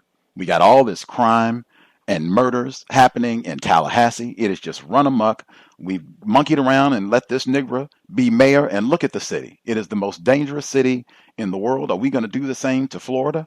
And now to have this shooting happen? Oh, DeSantis. And it works on multiple levels, because with this, if you have any of that talk about gun control, you heard the white woman, 52%. She said, Second Amendment. Let's not monkey around with the Second Amendment. You heard it directly from the white woman. It works on there are multiple topics, points of interest for suspected racists with this shooting incident at the yoga studio that I think would support Mr. DeSantis. I'm very interested. Any of our listeners in the Florida area, if you have a thought on who is going to win the election, the black male, Mr. Gillum, or the white male, Mr. DeSantis, share your thought and why. And if you have any thoughts on the yoga studio shooting and how that might impact, what's being said or how the election may conclude in the Sunshine State. Let's see. 2 incidents that happened. Speaking of yoga, 2 incidents that happened this week with Gus T in my yoga practice, and then we'll get to the callers.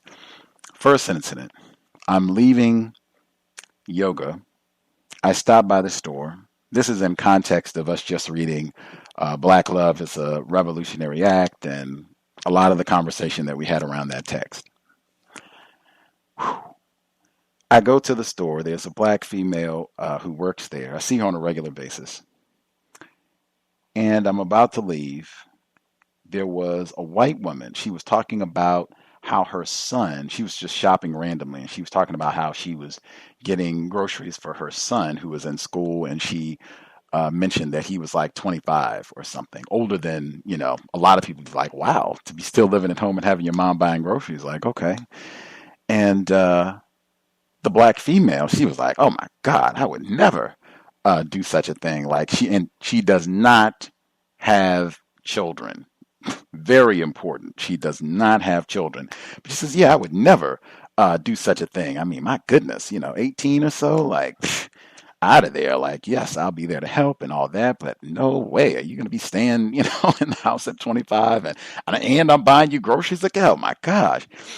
And she says, somehow in this conversation about her imaginary children, it drifts from the impossibility of them being allowed to stay at home to her frustration if they should end up being with a white woman.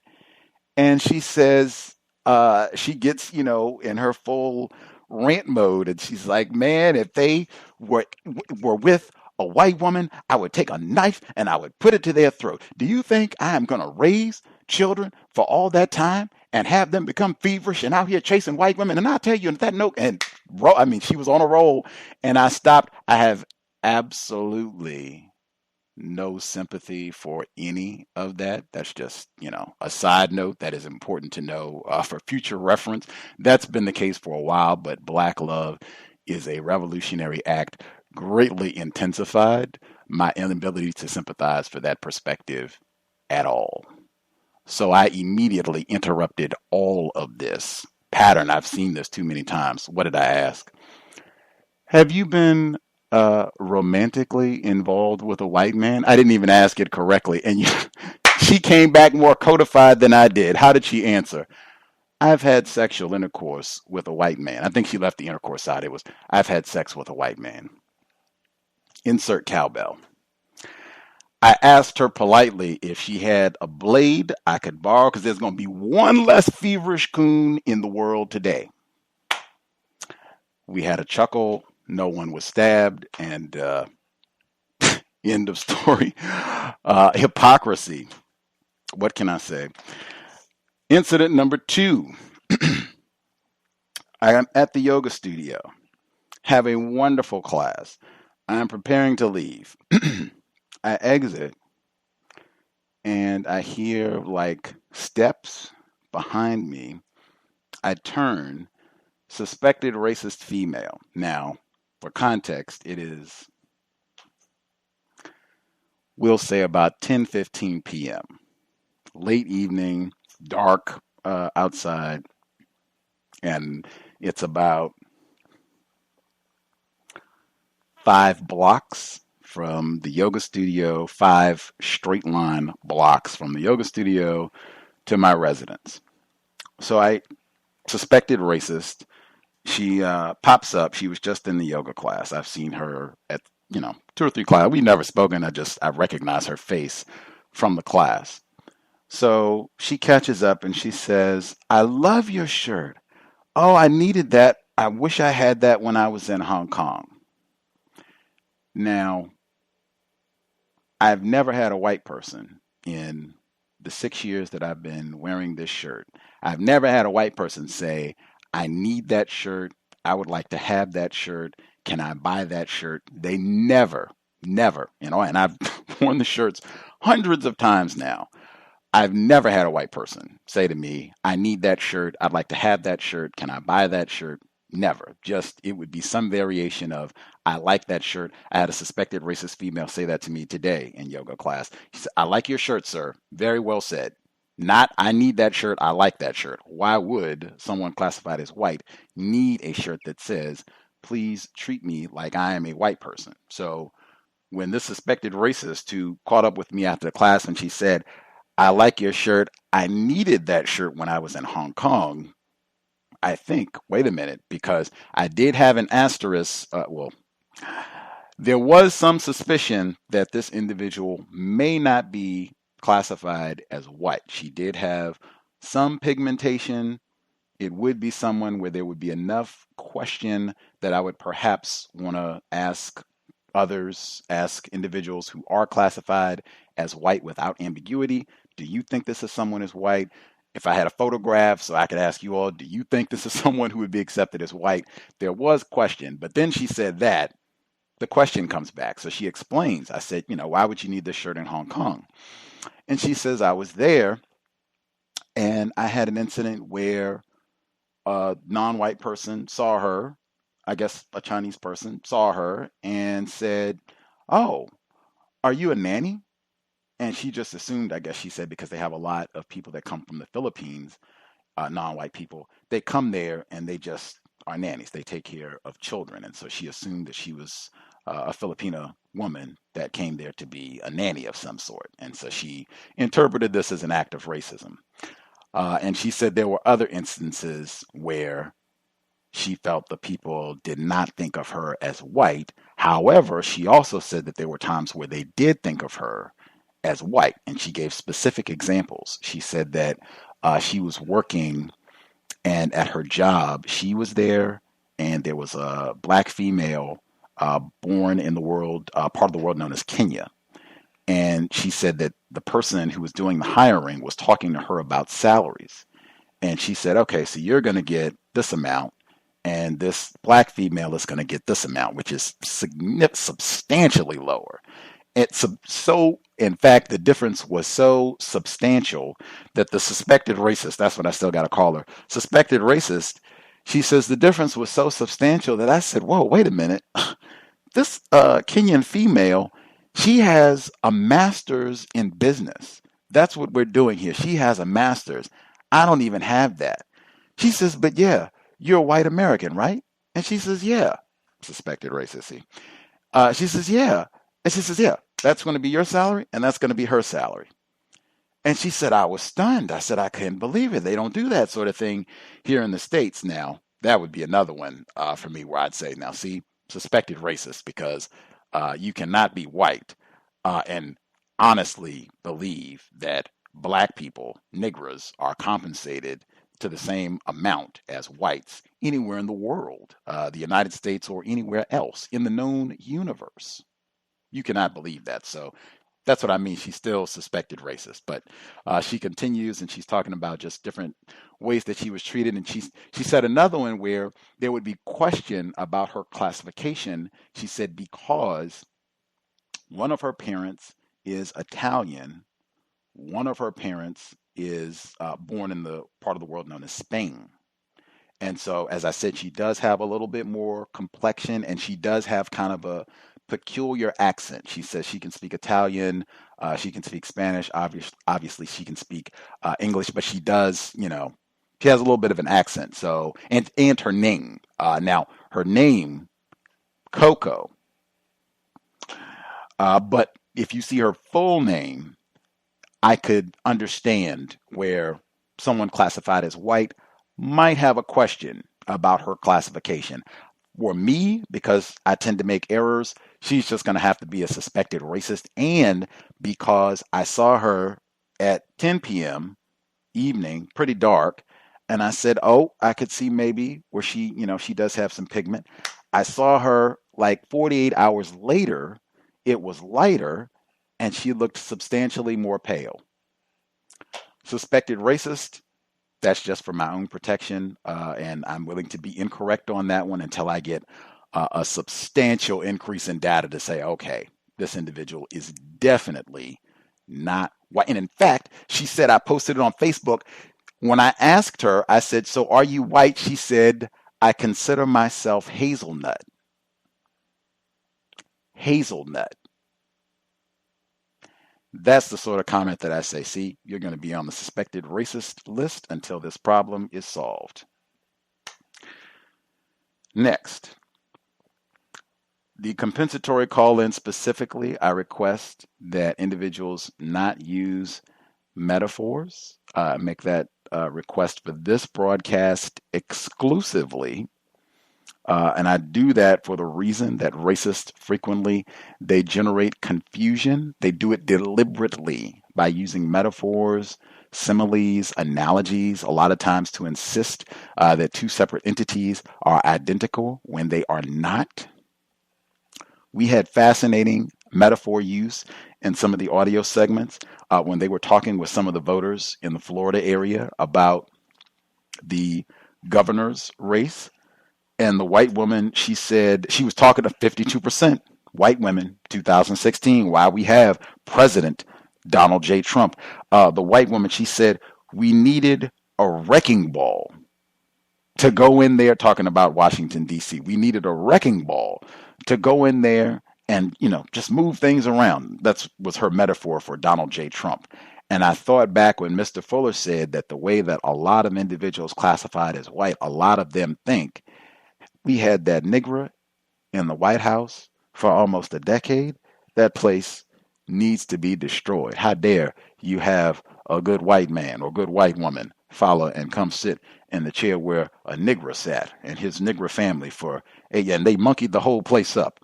It needs to be That's what he said. He said it needs to be fumigated. And then that's her metaphor. We needed a wrecking ball. And Facebook jail. Gotta be a metaphor. Does such a place exist? Do you get anally raped in Facebook jail? Anyone in greater confinement in Facebook jail? Metaphors, very important, and using it to suggest white victimization. I'm in Facebook jail. I went on there and I just was posting Negro jokes, and now I'm in Facebook jail. If we could not use metaphors, I would appreciate it. I will prompt about that. Thank you kindly. Number again is 641-715-3640. The code 564943 pound. Press star 61 if you would like to participate.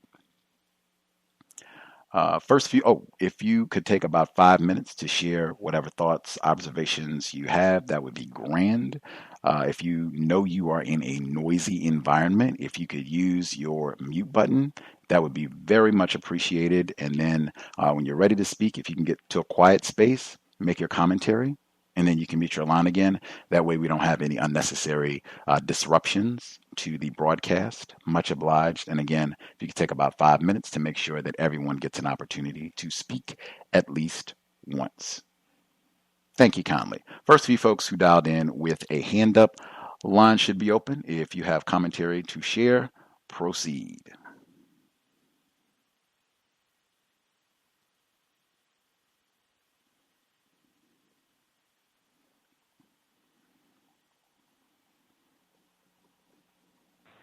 Javier. Yes, ma'am. Greetings, Scott, and greetings to all the callers on the line. It was said on the broadcast the other day, I think with Dr. Dunn, that most white people wouldn't kill black people. I don't believe that's true at all. White people kill black people in a variety of ways. I mean, they're killing us by the hundreds of thousands just through homelessness alone. And not to mention all the other ways that they deprive us of resources. Just, denying us jobs and all these things. The deprivation of resources is designed to kill people. And that's exactly what they are trying to do. And they even, as you mention all the time, how they even make jokes about killing us. That, much of their racist jokes are centered around us being killed and our death. Thank you for reading The Man Not. It was said in the in the book club about caping for black men. Well, I cape for them, and I'm black male identified, and I'm a black apologist. What's wrong with that? Black people, so many lies are told about black people, and we need to be defended. And so many lies are told about black men more than just anyone.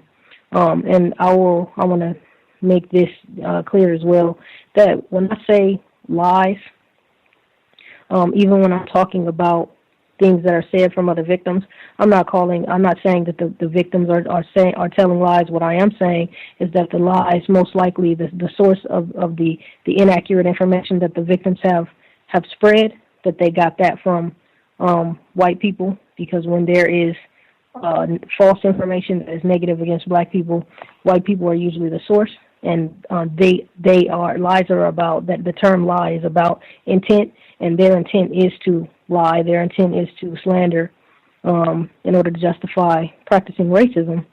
I like how you said on the book club that that black women have problems with each other as well. It's not just black men against each other and things like that. One thing I think of is a lot of the fighting. There's a lot of that and a lot of filming of that. But I will say that nobody does it better than white people. When you think about assault, 65% of those are white people, and only 30% are us. So I don't want to spend a whole lot of time talking about the 30%. But I mean, even when you go on YouTube, for an example, and you punch in like street fights, you pretty much get the truth. You get white people, and then you get women in general, and then you get just anyone else. But I would say this: they got it wrong when white people do pop up, because the first thing that you see is white men, and it's white women that's doing that first and foremost, because women are mainly the ones who are fighting each other and filming. And I'm almost done. The last thing I wanted to say is that rape came up a lot in the book club, and 57% of the rapists are white, 27 are black. And I'm speaking of these stats about assault and rape from the FBI. And so that was it for now. I'll mute my line. Thanks, everyone. Thanks, Gus. Much obliged, Ivy. White people kill for fun. In addition, and right on the same subject, in the state of Washington, where I am, the great plantation of Seattle, they have mutual combat laws, so that if the two individuals are both over the age of 18 and they're, out in public and they have a dispute or what have you, and say, hey, let's duke it out, and they both agree, that's not a crime, and the police will just sit back and eat popcorn and watch the brawl, and until, I think the rule is if somebody goes down, then you have to stop, but you can just fight it out, no problem, and everyone can pull out their recorders and have a good time. I'm sure you can look and find quite a few brawls in the state of Washington, and they don't have lots of niggers in Washington state. So other folks who dialed in, who have a hand up, line should be open. Proceed. Oh, the book club. How did I forget? We are not on Fridays. The book club, as previously mentioned, the Man Not, Thursdays, 8 p.m. Eastern, 5 p.m. Pacific. Dr. Tommy Curry's The Man Not. We just started this past Thursday. This coming Thursday, segment number 2, 8 p.m. Eastern, 5 p.m. Pacific. Others that we've not heard from. Can I be heard? Mr. Steele. Howdy doody, everybody. It's Ken Steele, and I'm calling live from Los Angeles. And I want to say, thanks, Gus, for having this program and keeping it going for so long. I noticed there was like a brief hiatus. I'm glad to hear that you have been certified and you're getting even more knowledge in the area of yoga.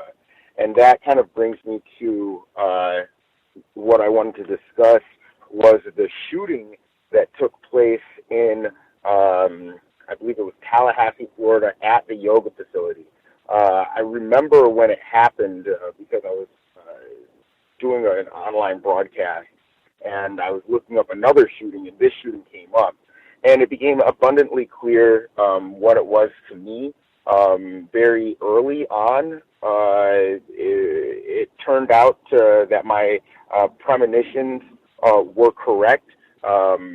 It's alleged that the shooter was a person who identifies themselves as, quote, incel. That is, I guess, a shorthand internet term for an involuntary celibate. That is somebody who is, I guess, not without activity in the 8th area willingly. So this is basically a sexually frustrated white male who went to the yoga facility and attacked mostly white women, I imagine, and was using his, I guess, lack of sexual access to them as justification for his attacks. And I just want to say that there was that said that the FBI is not investigating any threats online surrounding, I guess, that or any threats online that are coming from white suspected terrorists or people who are planning terrorist attacks. And throughout the internet, there are communities of incels that are have gathered, and they have a whole culture, they have a whole set of language, and they even have like I guess a term they call the Day of Retribution, or which is what they call whenever they plan on carrying out attacks. This person was active on the internet. There were plenty of warning signs. You can see where they congregate. There's even been incel forums that have been taken down because of their relation to mass shootings, most famously with the Elliot Rodger incident. And I think that victims of racism need to familiarize themselves with these online communities and these, I guess, online subcultures that are determinately against them. Because one thing that's common amongst incels is that they have a belief that black people have an innate ability to have sexual access and have low inhibition or whatever, and are able to get with women that they desire and that they feel entitled to. So that is fuel for a lot of their actions.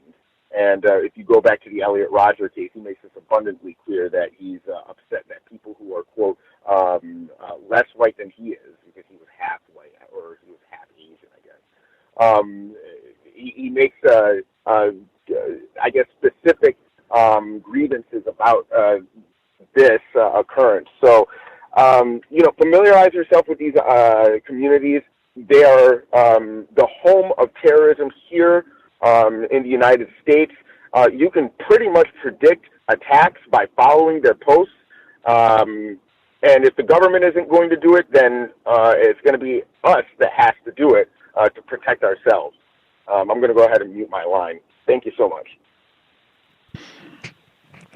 Much obliged, Mr. Steele. White terrorism abounds. I would encourage, I don't think half white, I think Mr. Fuller has that in the word guide in terms of encouraging folks not to use that term. Either you are white right. or not. In fact, my Joyner Lucas, guest on the program, that was his song. It wasn't half white, it was half nigger, but same concept. Joyner Lucas, half nigger, back in the Cows, in the Cows archives. Other folks who dialed in, who have commentary they would like to share, line should be open. Proceed.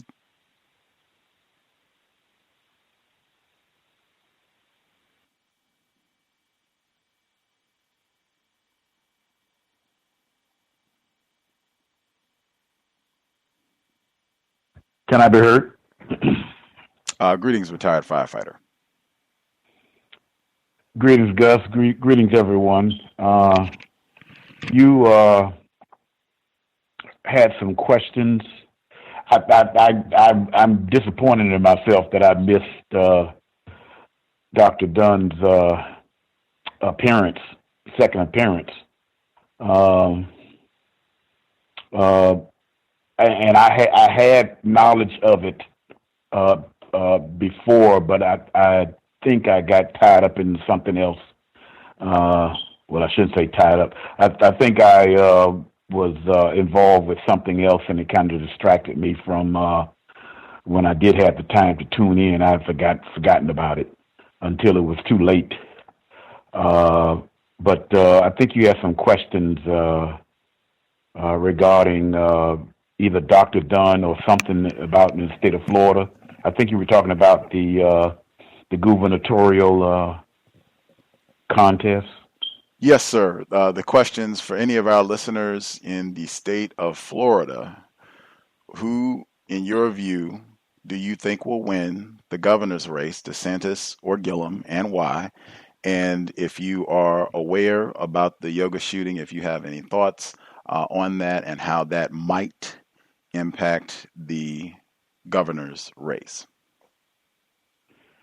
Yes. Okay. Well, I'll take it one at a time. First and foremost, I must say, boy, if Mr. Gillum does not become the governor of the state of Florida, the stress level for the collective non-white black people in the state of Florida, whatever is considered to be unhealthy, well, I would say it's already unhealthy, but beyond unhealthy, it would go to that level from my VGQ gathering based on just about everywhere. People are talking about the vote, and they primarily are talking about the vote specifically to help this black male get this job. It's much more closer, in my opinion, than what I think Dr. Dunn is alluding to. First of all, I would say that when Mr. Gillum did not answer directly to the question about the tickets to I think it was a play or something that he didn't go directly to it. He made a couple of metaphors.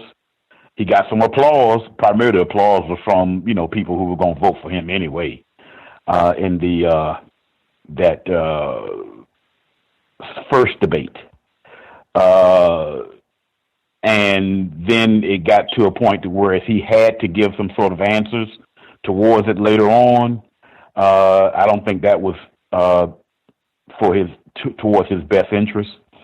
And definitely with the Tallahassee killings, it would directly have a negative impact on Mr. Gillum.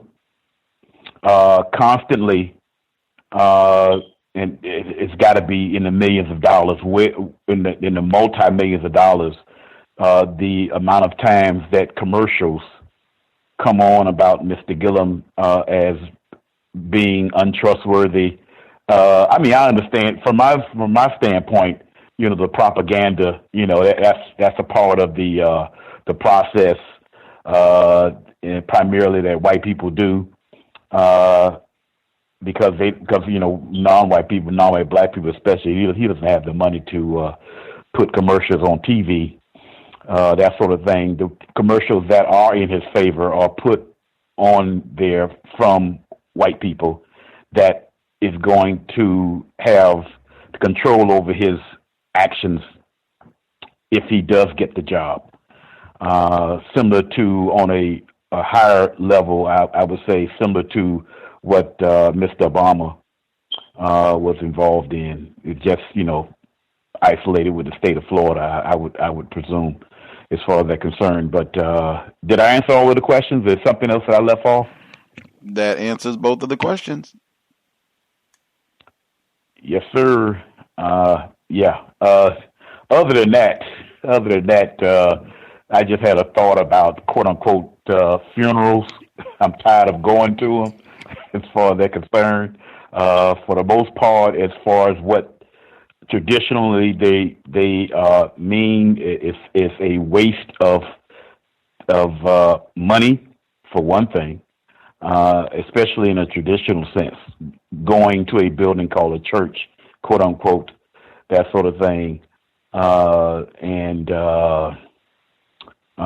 you have to pay the people, quote unquote, in the church and I don't see what's the real purpose of that at all.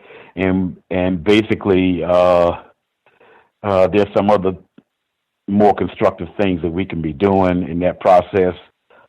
We make too much of an emphasis on that period of time that we all know is going to happen, for one thing, as opposed to in between birthday and death day. We put the emphasis in between those two days, as opposed to putting a whole lot of time and energy when we are no longer breathing. And hopefully, I have some understanding of what I'm saying. If not, I think I can be a little bit more precise if I need to be. And that's all I have to say. Thank you. Much obliged, retired firefighter. Context of White Supremacy. The number again, 641-715-3640. The code 564-943#. Press star 61 if you would like to participate. Other folks who dialed in, if you have a hand up, if we've not heard from you, line should be open. Proceed. Can I be heard? Yes, ma'am. Yes, this is a first-time caller, and I'd like to thank you, Gus, for the program. When I was listening to when they were talking to the Florida voters, and the black guy said it's not the quality of the teachers, it's the pay, when they were talking about students in school that can't read. And that kind of like maybe very emotional when they talk about the teachers in the school system and, having tons of sympathy for them when it's their job to teach. I have 3 kids. I have one that's in elementary, one that's in high school, and one that's in college. And I know you said you were talking about when do you talk to your kids about racism, white supremacy. And I actually had to talk to my child in kindergarten about racism, white supremacy, and trying to get her to understand, why people act the way they do. And it's not you, it's them. So I kind of nervous, but I really appreciate the shows and first-time caller. Thank you. Wow. Thank you so much for dialing in. And, I hope the program provides some constructive, accurate information that is of some value. I guess to the best that you can recall, like what were you able to say to your, I'm presuming, like 5-year-old daughter to explain it to her so that she could understand this is why white people practice racism, presumably, if it was why white people are behaving the way they are and their behavior is racism. What did you explain to your 5-year-old daughter? Well, we first started out with my kids during the summer. We used to do like a a book club, just me, my kids, my husband, and my oldest boyfriend. We had book clubs, and we used to talk about, the first book we read was Joy DeGruy, Post-Traumatic Slave Syndrome, and then we read the New Jim Crow, The Miseducation of the Black Student. We were reading these books, and she was around, and what we would do, we would read the books, and then we would have like a discussion on what we read, and she would be hanging around listening to everything we said. And so she was kind of getting acclimated to, what we were talking about and us discussing things like that. So she was very familiar with racism and white supremacy from us reading those books and having those book studies. And I would always tell her, you need to love yourself and those that look like you. And, I was telling her things like that. And from her listening to us, reading those books, she kind of, got a feel for what was going on. And then she started asking questions. And when she started asking questions, and that's when I proceeded to explain to her, like, this is what's happening. People are going to hate you, not because of who you are. It's just merely because of the color of your skin.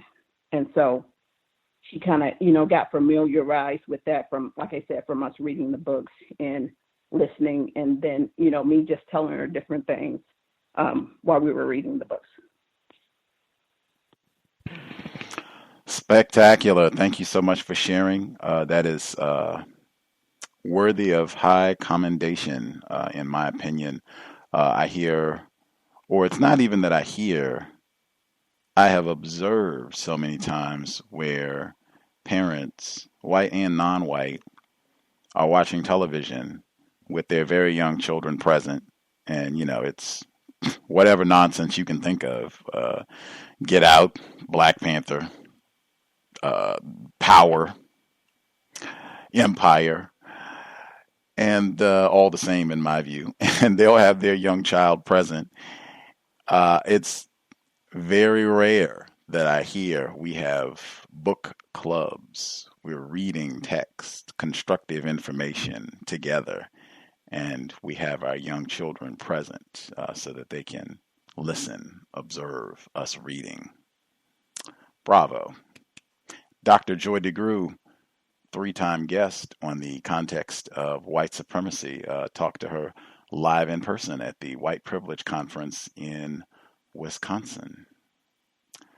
Others who dialed in that we have not heard from directly. Thank you so much, first-time caller. Glad you dialed in. No reason to be nervous, just victims. Others who dialed in that we've not heard from at all. If you have commentary to share, proceed.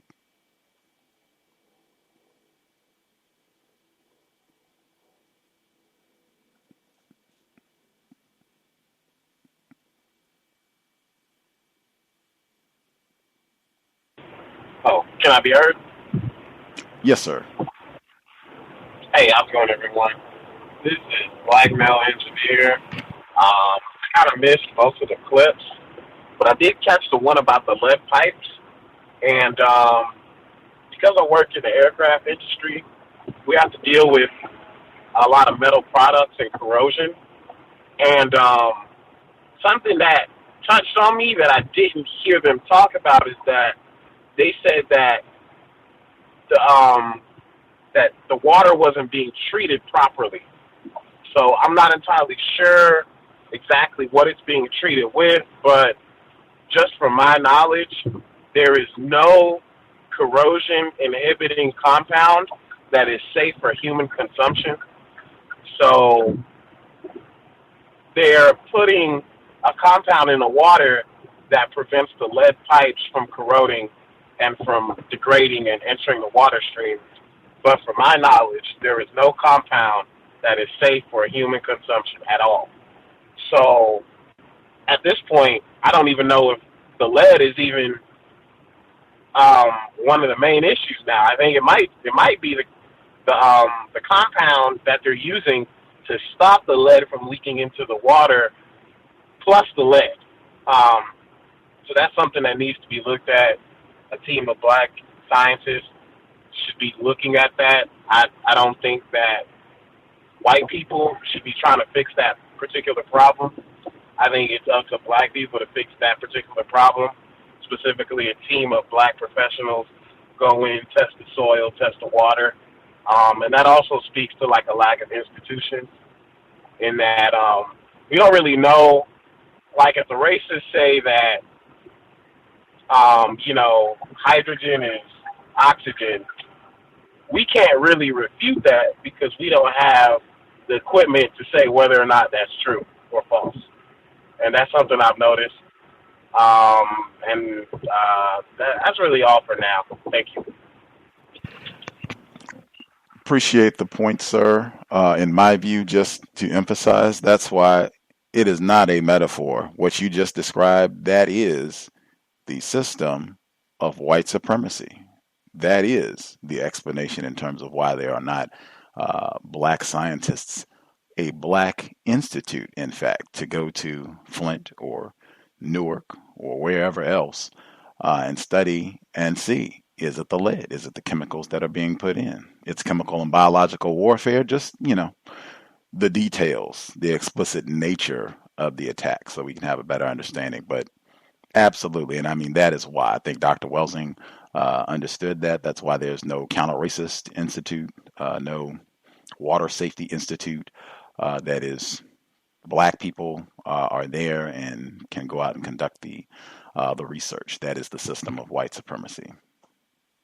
Others who dialed in with a hand up that we have not heard from at all. If you have commentary, line should be open. Proceed.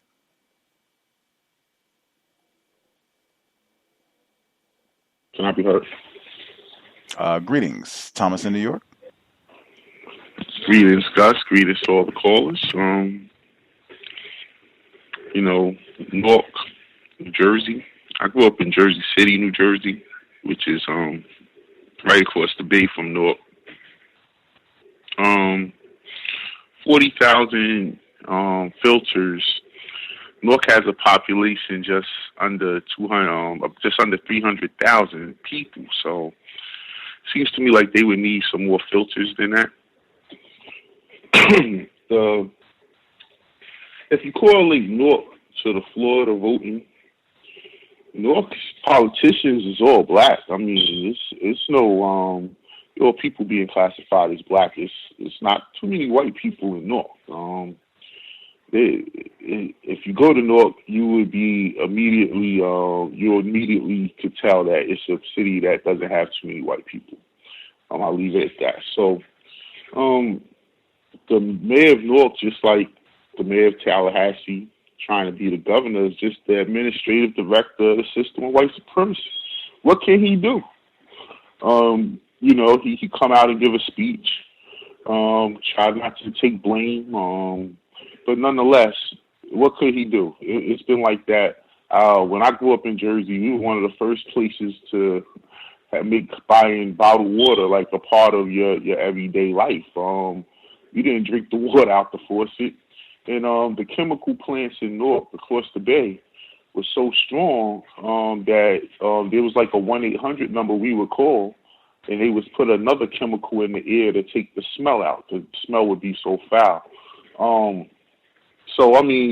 water mostly all in New Jersey is a contamination dump. Asians sued against Harley. Now, I don't think the people whom are being classified as Asians and classify themselves as Asians should get affirmative action or civil rights. I don't care where they come from over there.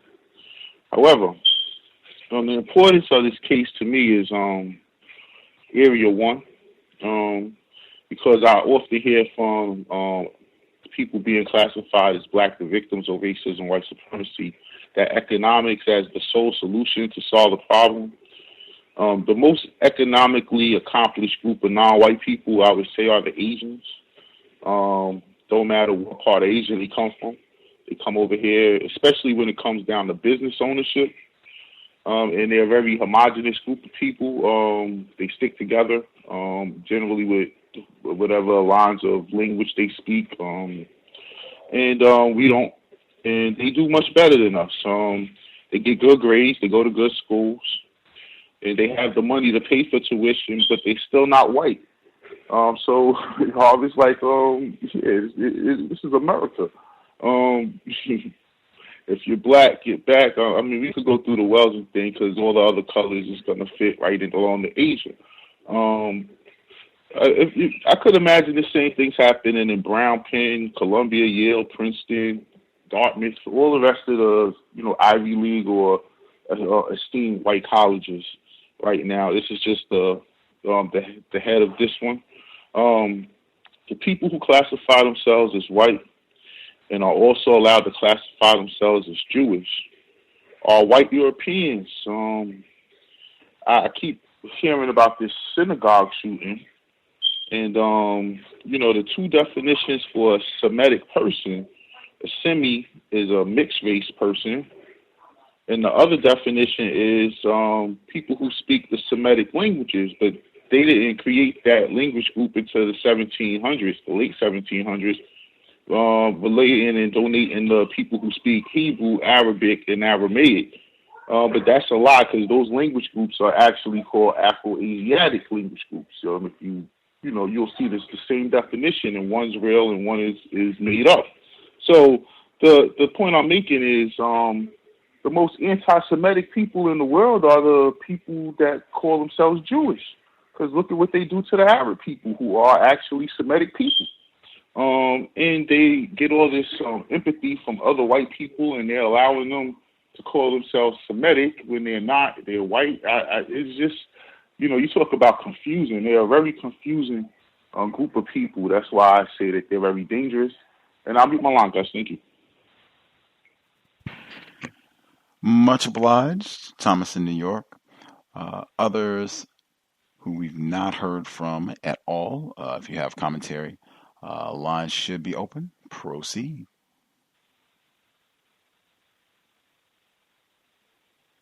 Can I be heard? Yes, ma'am. Speaker on. Am I coming in clear? Give us another sentence. Okay. Can I be heard okay? Yes, ma'am. Okay. Caller from the 712. Excuse that background noise. It's the windshield wiper. I just wanted to call in just to kind of say something about black people and voting. And I'm trying to figure out what, as a black person, what am I supposed to be voting for?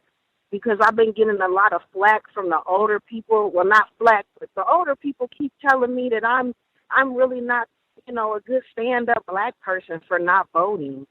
And I'm not going to vote. I live in Iowa, so they're really, really mad because they want me to vote out Steve King to get who?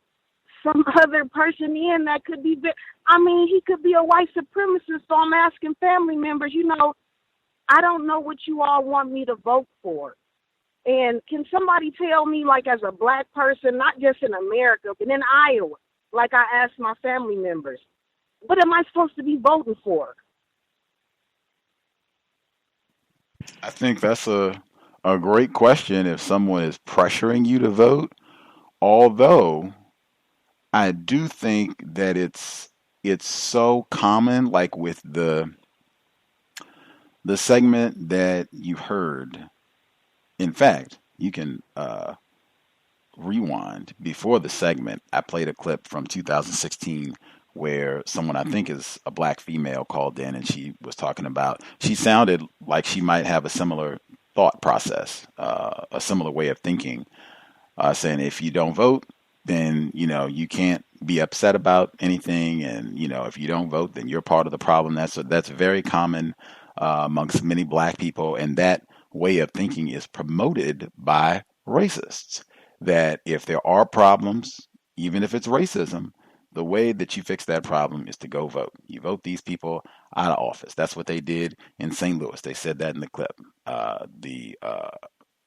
McConnell, the prosecutor who did not choose to indict the killer of Michael Brown Jr. They voted him out of office. See, that's why things will be different this time around. So they say, even though we just had 8 years of Barack Obama and, but that is very common. So you have many black people who are passionately attached to that. And a lot of times they will attach, black people died so that we could vote. And, you're somehow making a mockery of Dr. King and Rosa Parks and all the black people who marched and died and went to jail. So they'll, say that sort of thing to make you feel bad if you don't vote, or you're contributing to the problem. You're keeping, Mr. King in office or whoever the person is.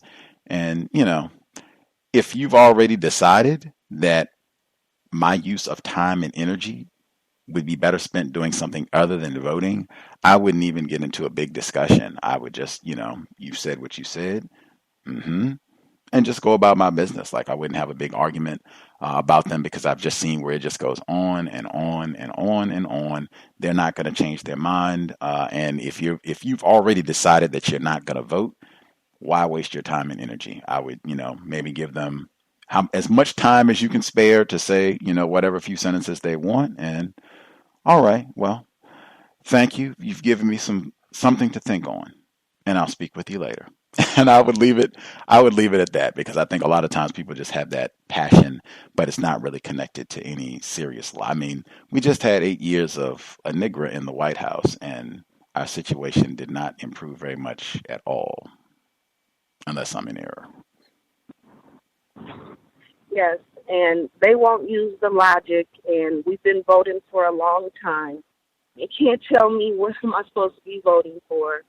I'm just going to go with not voting, and I will make the conversation be as short as they can be. Short and courteous. That's the in my view, that is the counter-racist way. When you've already decided and there's a difference of viewpoint and folks are not going to change their views at this point, it can be short and courteous. So that was my, I listened to all of these clips. Thanks for giving that information to us, Gus, every week. And thanks, Cows. I'll live my life. Yes, ma'am. Context of white supremacy. If other folks have suggestions for that question, you can, contribute as we proceed as well. Other folks who dialed in, if you have a hand up, if you have commentary to share, if we've not heard from you, proceed.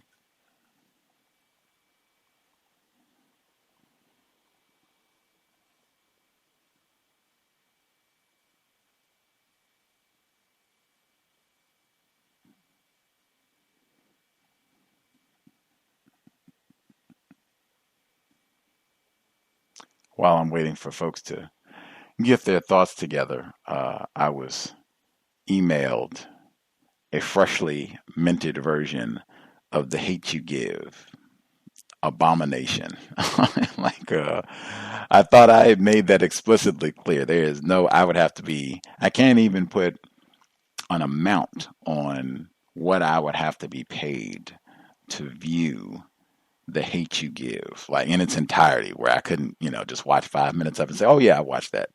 If I had to watch the full film, wow, it would be a substantial amount after black misandry. Thank you kindly. I will not be viewing The Hate You Give, and I will not be sharing with anyone else either. If you need to see the film, you will have to, figure that out on your own. I know one thing I did forget to mention.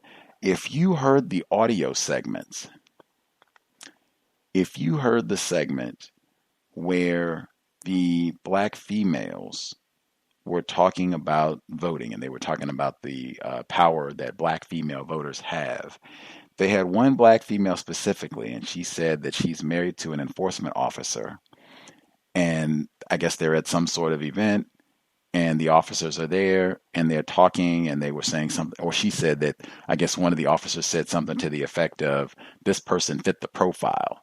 And she said, everybody in my family, or the black males at least, fit the profile of being a black male, slender build, beard or facial hair of some sort, dark complexion. She said everyone, just the way that the conversation was described, it almost made me think, or it didn't almost, it suggested that her enforcement officer partner was classified as white. I'm not sure if other folks, if you heard that particular segment, but it almost made me think cowbell for that segment, which is important. If other folks heard that specific segment and even what I'm talking about, the portion where I thought it stood out. It was noteworthy within that piece where she was talking about being at the event with the enforcement officials. Did anyone know what I'm talking about? Did anyone hear that portion? So in that segment, did they have a white woman say that she was going to vote for DeSantis, but she voted for Obama? Well, that's not the segment I'm talking about. I'm talking about the segment where it was just black females talking about the power that they had in voting. This is not the segment where it was like a group of a lot of different people, black people, and it sounded like white people and someone who said they were Latina or what have you. This was the segment previously. It was just black females speaking, and there was one black female who was talking. They were talking about, bringing issues that matter to black females. And it was one black female who was saying that her partner was an enforcement officer. They were at an event and someone made a comment about racial profiling and she gave an opinion, but it sounded like her partner might be a white male. Just if anyone heard that, what I'm talking about specifically. If not, that's fine too. That could be something to, when you listen, go back to the archive, listen to that segment specifically and, maybe my conclusion is in error. Maybe it's not based on evidence in the segment. Can I be heard? Yes, sir. Caller in Florida. Yes, sir. Thank you very much, sir. Greetings to Gus, the host, the listeners and callers. I was thinking that same thing because she was giving that anecdote, I guess, about conversation she was having with the officer I guess she was dating, and she was giving a description of the male relatives in the family or attempted family, and it did seem as though that she may have been talking about a white man, but I don't think it didn't sound like she gave the racial classification, but it did seem like she could have been talking about a white male. But as far as the shooting, I hadn't necessarily heard about the shooting at I think the yoga place or something like that. I hadn't heard about that, but I wouldn't be surprised if suspected racists were to either put together some kind of advertisement last minute to attack or oppose Andrew Gillum for before the election voting day on Tuesday. And I do notice that a lot of the what they call attack ads or just the opposition advertisements are against Mr. Gillum. I think more than any other candidate that's running for election, at least here in this state of Florida. But I do think that I do think that Mr. Gillum will win, but I don't know if it's going to be by a large margin. It could be just like a very close one. I could be incorrect. It may be by a very large margin. But I'm glad that you played that clip from the debate and how emotional and how I think racist Mr. DeSantis became. And you can just tell that once the truth is shared, those kinds of reactions, you can expect that. And it reminded me of Mr. Fuller when he says when they'll use deception, and then when the deception doesn't work, they become violent. I think that might be an example of that, at least in his tone of voice. And the segment about the affirmative action, was that a white person that was speaking, Gus, on that segment about the agents being mistreated? And I think, was that Yale or something at Princeton? Harvard. I think it was a white person. However, that segment did not have video, so there's no visual information to help identify. I was wondering, that's very interesting how they have that what appears or sounds to be possibly a white person speaking on an issue like that, and it definitely looks as though that they're trying to promote some kind of means to cause conflict among non-white victims when they're not talking about the actual system of racism that causes conflicts. So I can expect that that's going to happen. Your volume is going down a little bit. If you could make sure you're, I guess, speaking closer to your microphone or speaking up, just to make sure you're. Can you hear me? That's better. Yes, sir. All right. Thank you very much. And just one last thing about the Young Turks segment. I think that was a very tacky act of racism, I suspect, when the person was saying about the victim's mother. I guess he was calling her, I think, paranoid because she was making reports about her home being watched and people trying to, I guess, meander around the area or something like that, and making suggestions that it was a suicide and it wasn't an act of racism to lynch the black male. Did you get that that kind of communication? Did you get that message from that segment? That the mother was being unjustly paranoid about her residence? Well, mainly like when they were saying that those things weren't happening, that people weren't white people weren't terrorizing her, they was minimizing it as she was being paranoid and those things weren't happening, that they weren't being threatened and being victims of racism. I thought he said something to the effect of, we don't know, or like not just accepting her saying that this was happening. Like I thought it was something to the effect of, we don't know if that's happening. Did he say that or no? It sounded like he was, in a way, I guess, like minimizing it and making it seem that, especially when a black person is mistreated or a victim of racism, they'll minimize, or white people will minimize and dismiss the reports or it being an actual real act of racism, and they'll use words like alleged and things like that. But I don't know if he said alleged, but that's the message that I got from that particular segment. And that's pretty much all that I have right now. Thanks for allowing me to share.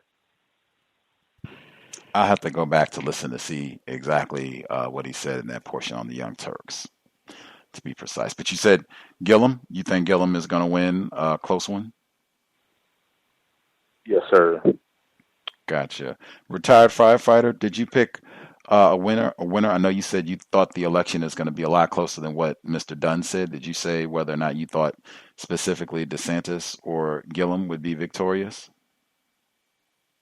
It's ironic that you called me out, because I was trying to figure out an opportunity to state on who I think would win, because I did not include that when I spoke the first time. It keeps ringing. It keeps circulating in my mind that Mr. DeSantis will win in a very close election. It would be in some sort of a national turmoil in Florida behind it. Specifically because the white people that speak Spanish south of Orlando is going to be the deciding quote unquote block with that, and they are not going to vote for a Negro. That's for sure. I can tell you that. I'm talking about the white people who came from Cuba, Venezuela, and one more place where the majority of those white people who speak Spanish come from. But I think it'll be a very close race, but Mr. DeSantis will win because I can't see both in the state of Georgia and Florida non-white black people being the two governors. And I would suspect that if that is going to happen, meaning if a non-white black person is going to become governor of a state, between the two, it'll be Georgia. Well, I could be wrong. Oh, could I answer that? Could I contribute to the answer with the black female who was saying that the question she said was, what would I be voting for? We had one other person who hadn't shared it all, and then I'll make sure to come back to get your response. All right. Thank you kindly, sir. The caller at 1989, did you have commentary you wanted to share? Yes, but retired firefighter could go ahead. I was going to say the same thing about a response about the voter question. All right, on. Retired firefighter? First and foremost, I would say that I totally agree with her thoughts as far as I'm concerned, and I have witnessed the same conversation from non-white black people, more emotional as opposed to thinking, let alone basing an analysis on some sort of historical context that's involved. But I would not tell someone not to professionally vote. And I keep putting the emphasis on professional voting because voting is a very broad subject in itself. We all by this time probably voted maybe about 40 or 50 times on something between when we woke up this morning until now. We voted on something. This is professional voting, what I identify it as. As far as to vote, it's like I heard Mr. Fuller state, in this prison that we're in, one may want to make it, have some comfort if someone says, you is up for the vote to make the streets more smoother. Last time I rode down 37th Avenue, my tire was flattened by a hole in the road or something like that. And now here's an opportunity to vote on clearing up the streets or something like that. But that's very limited as far as I'm concerned. One thing I do know is not going to be on the ballot is the dismantling of the system of racist white supremacy. That's not going to happen as far as that's concerned. Even the idea of voting for a personality, a non-white black personality, as we just witnessed with Mr. Obama, that there's no changes on the subject of racist white supremacy as far as I'm concerned. So I definitely concur on what I processed from her thoughts. And that's all I have to say. Thank you. Much obliged. Person that yielded the floor, did you want to share, sir? Yes. Matt, can you hear me clearly? Yes, sir. All right. Similar to what retired firefighter was talking about, I think the question is she asked right was, what is she voting for and not who she's voting for. For instance, here in Tennessee, they have two laws that I'm specifically going to vote for. One, not laws, but they have an initiative to put a sewage plant on the river where I stay. That's something that I'm definitely going to be voting against. And they're also trying to put up an initiative to change the ID laws here in Tennessee. as far as being stopped and being ID'd for no reason, which I'm currently going through that particular situation myself. Tennessee currently doesn't have a stop and ID law, but not going to vote could initiate that. If you don't know what's going on in your local area, then you wouldn't know what to vote for. So just being logical, as you state currently on your program, you have to know what's going on in your city and state. And if you don't, you'll never know what you're voting for because you're just not aware. And to get to the point about the stopping ID, I went to sleep early last night, so I just wanted to add this real quick. I was standing in front of the judge, and I had this officer who hasn't come to court 2 different times, and the judge told me that he wanted to be fair to the officer to give him time to speak up. So with that being said, I put myself on mute. Thank you for taking my call. That word fair, very important.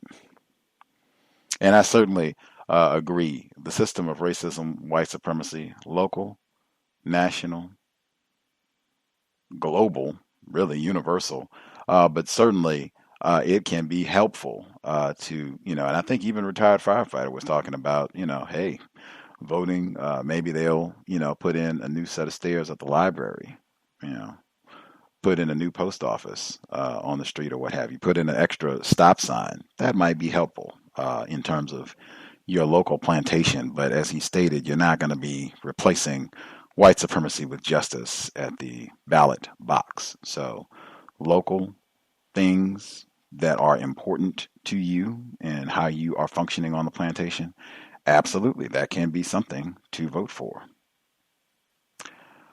Other folks that dialed in, if there's anybody that we missed completely, you should certainly speak up. Other folks, if you wanted to respond to any of the questions, again, if we have any folks in the Florida area thought on who's going to win the governor's race, DeSantis, Gillum, why, and then the shooting, and then the caller's question about what is she voting for in the face of mass resistance? I think she said, especially from older black people, or if there were folks had other thoughts that they wanted to share, that's fine as well. But if you have a hand up, we do have less than 30 minutes. So if you have commentary, especially if you've not shared at all, you should go ahead and speak up now. Number again, 641-715-3640. The code 564-943#. Press *61 if you would like to participate. Others who have commentary, proceed.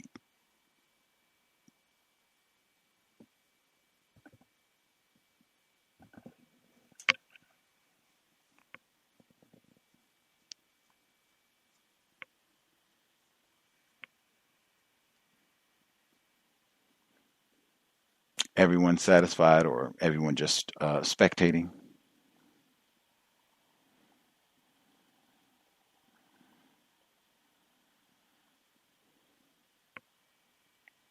Presumably, folks are spectating. I'll make sure I share workplace racism. Now switched on Fridays, 8 p.m. Eastern, 5 p.m. Pacific. I know it's going to take a while for me to adjust, so that might be the case for listeners as well. The book club is Thursdays. Workplace racism is Fridays from this point forward, hopefully accommodating more non-white people who are not in the States to be able to participate in workplace racism. Other folks have commentary that they were going to share?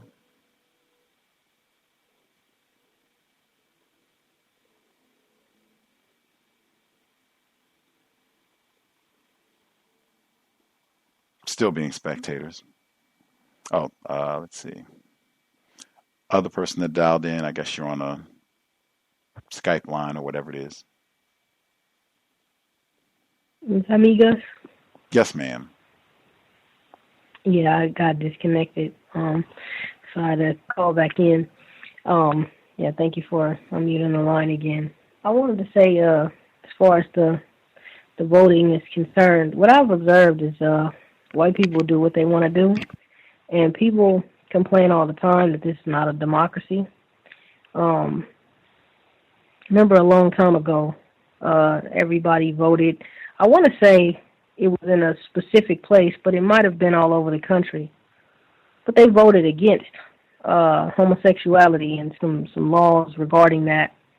And a lot of people got upset, and they blamed black people for that. And then what they ended up doing is they changed, the laws or, whatever, and they disregarded the votes. So it's like it seems that white people collect votes just to see how people are thinking, and then they do whatever it is that they want to do. I completely agree with her in terms of, what are you voting for? I don't think really we're voting for anything that is for us at all. And Dr. King and the rest of them did not die to vote. They did not go to jail to vote or any of that. They died and went to jail and all of that to vote to improve their situation. They didn't do all of that to vote for voting's sake. So if they didn't think that it was going to improve their situation, I doubt very seriously that they would have made the sacrifices that they made. And I doubt very seriously that they had this mentality that you just run around aimlessly doing things when you don't have any reason to believe that it's going to help you. We've had so many centuries, really, and certainly decades since Dr. King was murdered and assassinated to show that, voting does not help us. We need to replace the system. That said, VGQ, whoever wants to vote for whatever reason. But in terms of, shaming other people for not doing that, for things that have not helped us at all, that's just incorrect in my view. I'll mute my line. Thanks, everyone. Thanks, Gus. Important distinction, voting as a means to an end. And there are some of those folks from that era, what they call the civil rights movement, who articulated that explicitly, that they saw the same things that many of us have expressed, that voting is not solving our problem with white supremacy racism. Maybe we should try something else. James Foreman is one specifically. He wrote The Making of Black Revolutionaries. He was in SNCC. In that book, it says that explicitly.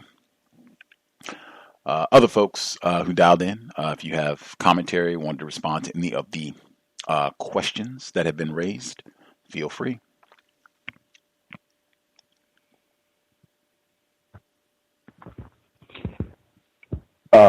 Can I be heard? Yes, sir.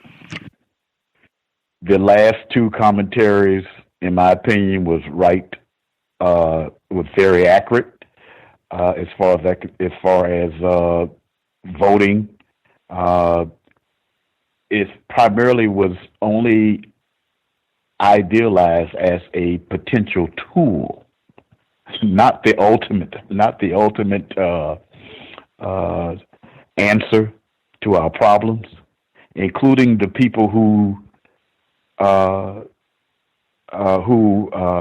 bravely and ended up dying in the process.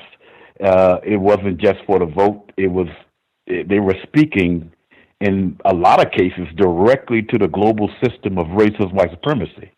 As I can recall, a year before Dr. King's death in 1967, the speech that he made in that building in I don't want to say a church, that building in New York City, and it was close to April of 1967, which was almost a year to his death. He was talking about the global system of racist white supremacy. And he didn't mention nothing about no voting was going to be able to solve that problem either, as far as that's concerned. A lot of the things that he was talking about especially after the Voters' Right Act was signed. A lot of the things he was talking about was about the global system of racist white supremacy. When he was talking about the Vietnam War, and I'm just mentioning about one personality that most of us know, if not all of us know. So all of a sudden, this factor, if you will, have been made, in my opinion, overly important. And I suspect that it has to do with racists actually promoting that, the most sophisticated and refined racists who are actually promoting that, and it's not that particular strategy of racist white supremacy is not new. Where white people would actually get behind some sort of subject or some sort of strategy and say, y'all need to try this, talking to non-white black people as far as they're concerned. And this is good for you. And then assist us into other terms and metaphors such as you are actually part of the problem if you don't do this. As far as they're concerned. It's almost like you can even see the white person behind that message that physically is coming from a non-white black person, and that's my added thoughts to the discussion. Much obliged, retired firefighter. They just had a report today talking about people in Seattle not voting. Yes, let me see if I can pull it up here really quick. It might take me a moment. But yeah, they just had a report. Now, interestingly, it has, studies show less affluent people and people of color around the country disproportionately decline to vote. Seattle's South End has the highest percentage of residents making under $25,000 and the city's highest concentration of people of color. What can make voting a regular part of people's lives? That was just in the Seattle Times today. Saw it on the front page of the paper, and they got a photograph of two individuals who definitely would not be accepted as white on the front of the photograph, and they're in Chinatown, so they put them in a area that would definitely be coded as this is an area where we concentrate a lot of non-white people. Other folks, thoughts that they wanted to share. We have about 15 minutes before we get ready to conclude. Any other thoughts, questions folks wanted to add before we wrap things up?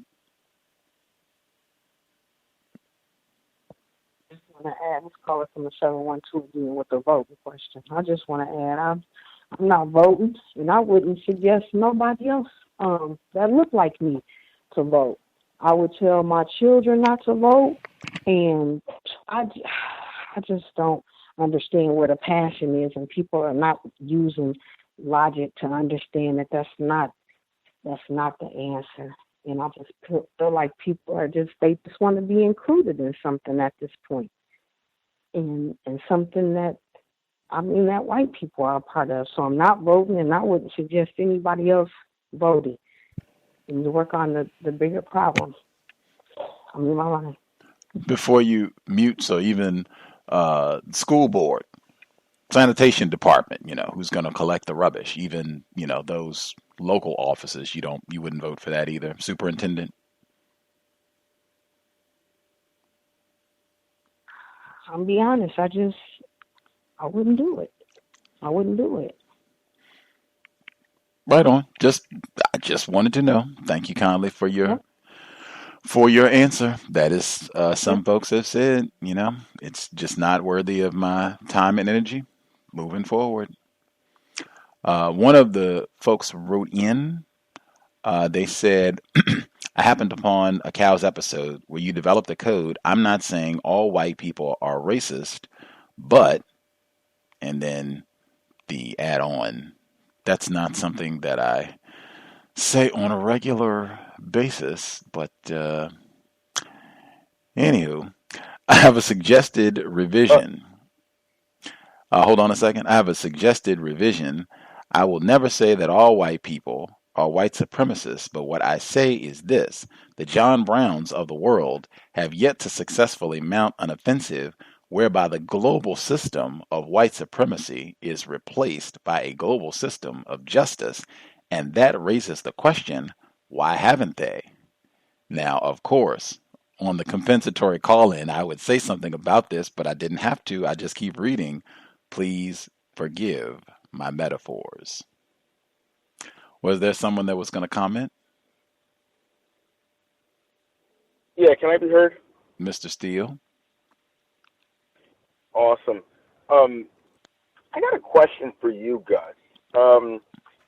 In light of this recent attack on the yoga facility, and if you do recall, there was a similar attack by, I guess, one of the earlier known incels on the internet, a guy named George Sedini. He went into I believe it was an LA Fitness, and went into the yoga class there, and he proceeded to kill the women in that facility. Have you considered, I guess, this threat in assessing, your precautions when leading one of these classes, or when, I guess, setting up for, one of these retreats? Is this kind of an eventuality that, you put into your consideration when you do this? And if not, how many of these attacks would it take for you to consider the potential for this type of extreme violence, I guess, being present at one of your yoga gatherings? The system of white supremacy is extreme violence all the time. The way that I, process things when we talk about the water situation, that's extreme violence. You sometimes have acute incidents like these shootings that you're talking about at the yoga studios or schools or wherever else. But those could happen here right now at my residence. In fact, Seattle has had a number of shooting incidents since I've been here. They had the incident at the school that was right down the road from here, Seattle U, not too long ago. And they had another incident in Capitol Hill that was, I think, like 6, might have been more than that. It was at least, I think, 6 whites were killed at some house party or something. So, that's just the system of white supremacy. That could happen anywhere, anytime. So I don't think that's anything peculiar to the yoga studio, not because of these recent incidents. I'm sure there'll be, probably at least 10 more shootings just in this area of the world alone, much less, the global violence that's carried out. So nothing about that made me feel any type of way about going to the yoga studio. Like I've said, I experience violence just trying to cross the street in front of my residence, where I've had whites, yell out and call me nigger.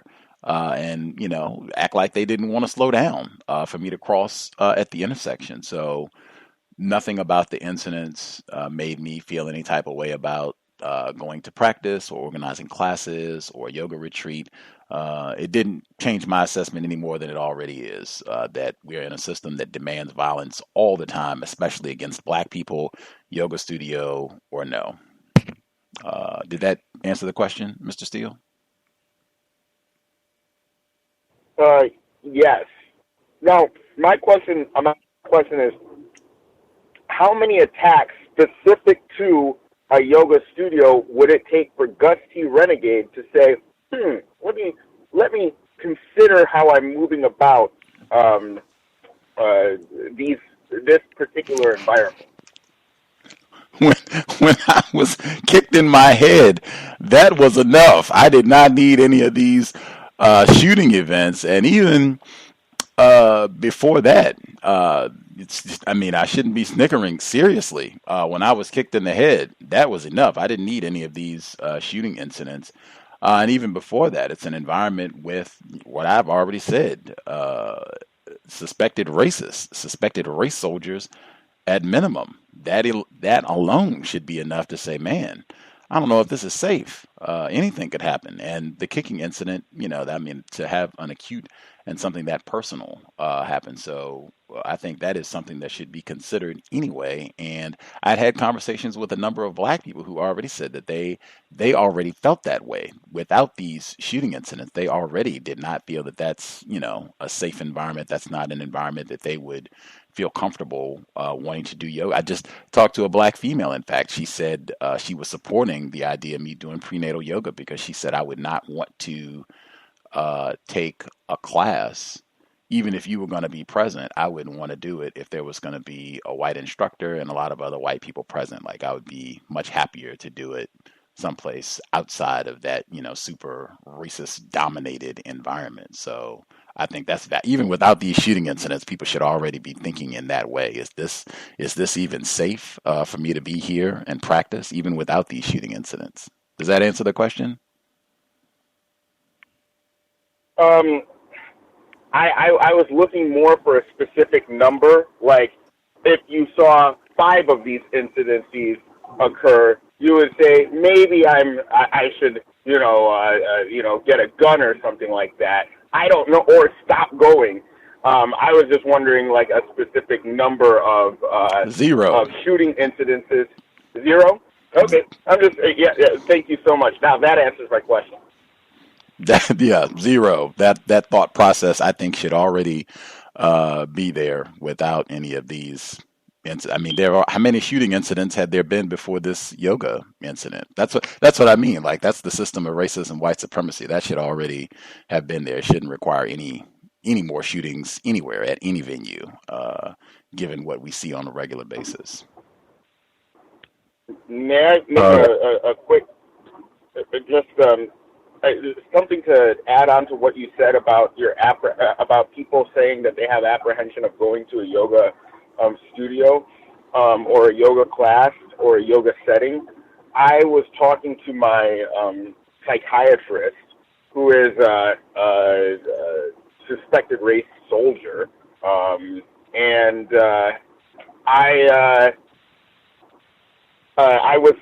it was suggested to me, in order to, for, social skills or socializing or something like that, get involved with the yoga, and go to some classes and everything like that, specifically for, the social aspect.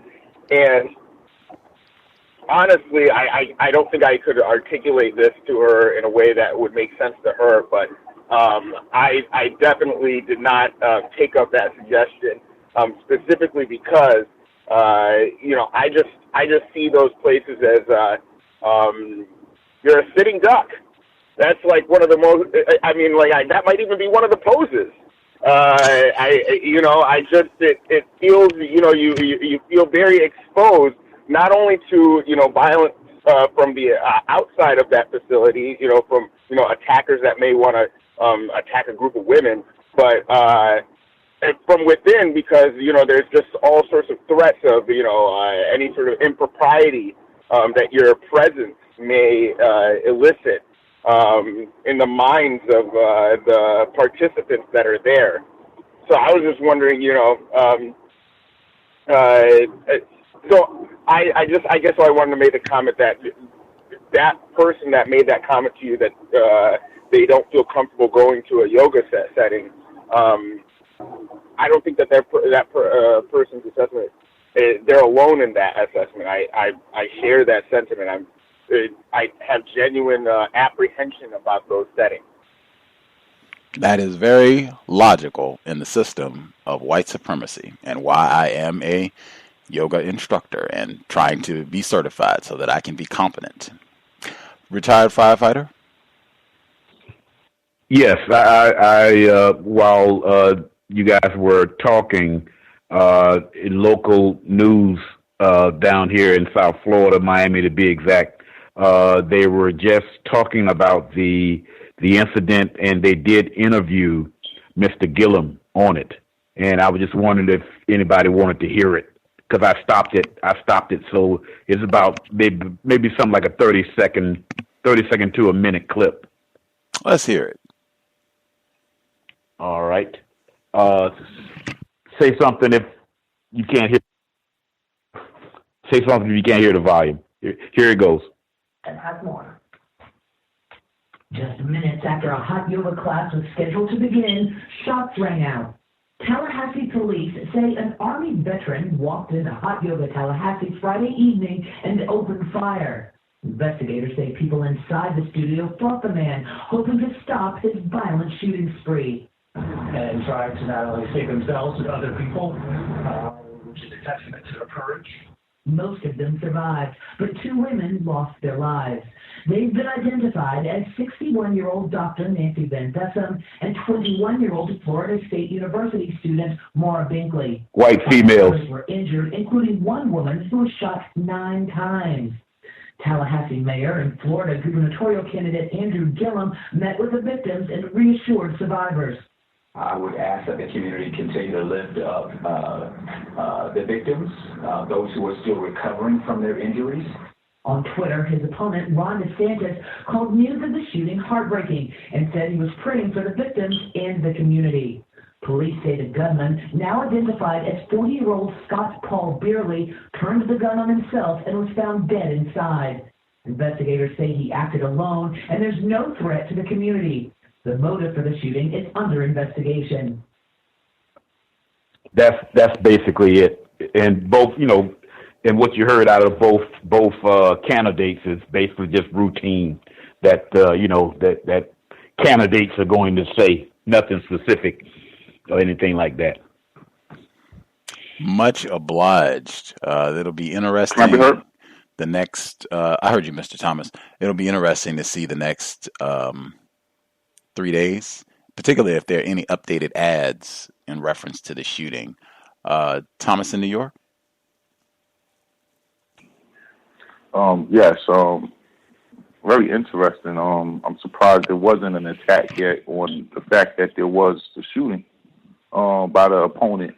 I just wanted to say these 2 very quick things. In my opinion, I hate to hear this, your ancestors died for the right to rule. I think that our ancestors died for equality, not the right to rule. And the very last thing is George Bush, the second one. I remember him, I think it was 2006, he signed a law that gave the people being classified as black 25 years of voting privileges. So the right to vote, really, still, we don't have it. It's still an executive order. I mute my line. Thank you, Gus. Yes, sir. I did have a thought today. I took a yoga class after the shooting. 0. Didn't need that to think going to a dangerous environment. Oh, I took 2 yoga classes today. Pardon.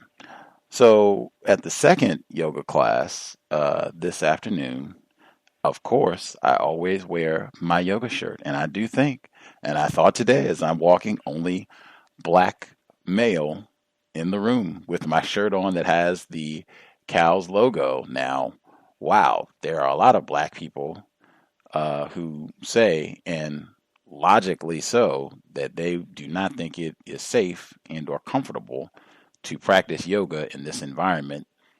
Gus T is here with a C.O.W.S shirt on, no less, walking through and practicing well, practicing like an instructor, no less.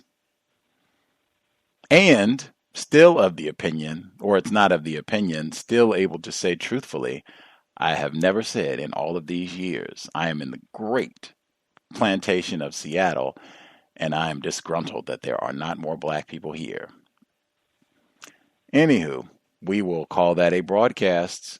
We will be here. You'll just have to check the Black Talk Radio Network page to see about upcoming broadcasts. I am very curious about the Florida election. If any other listeners in Florida, if you want to email your selection about who's going to win and why.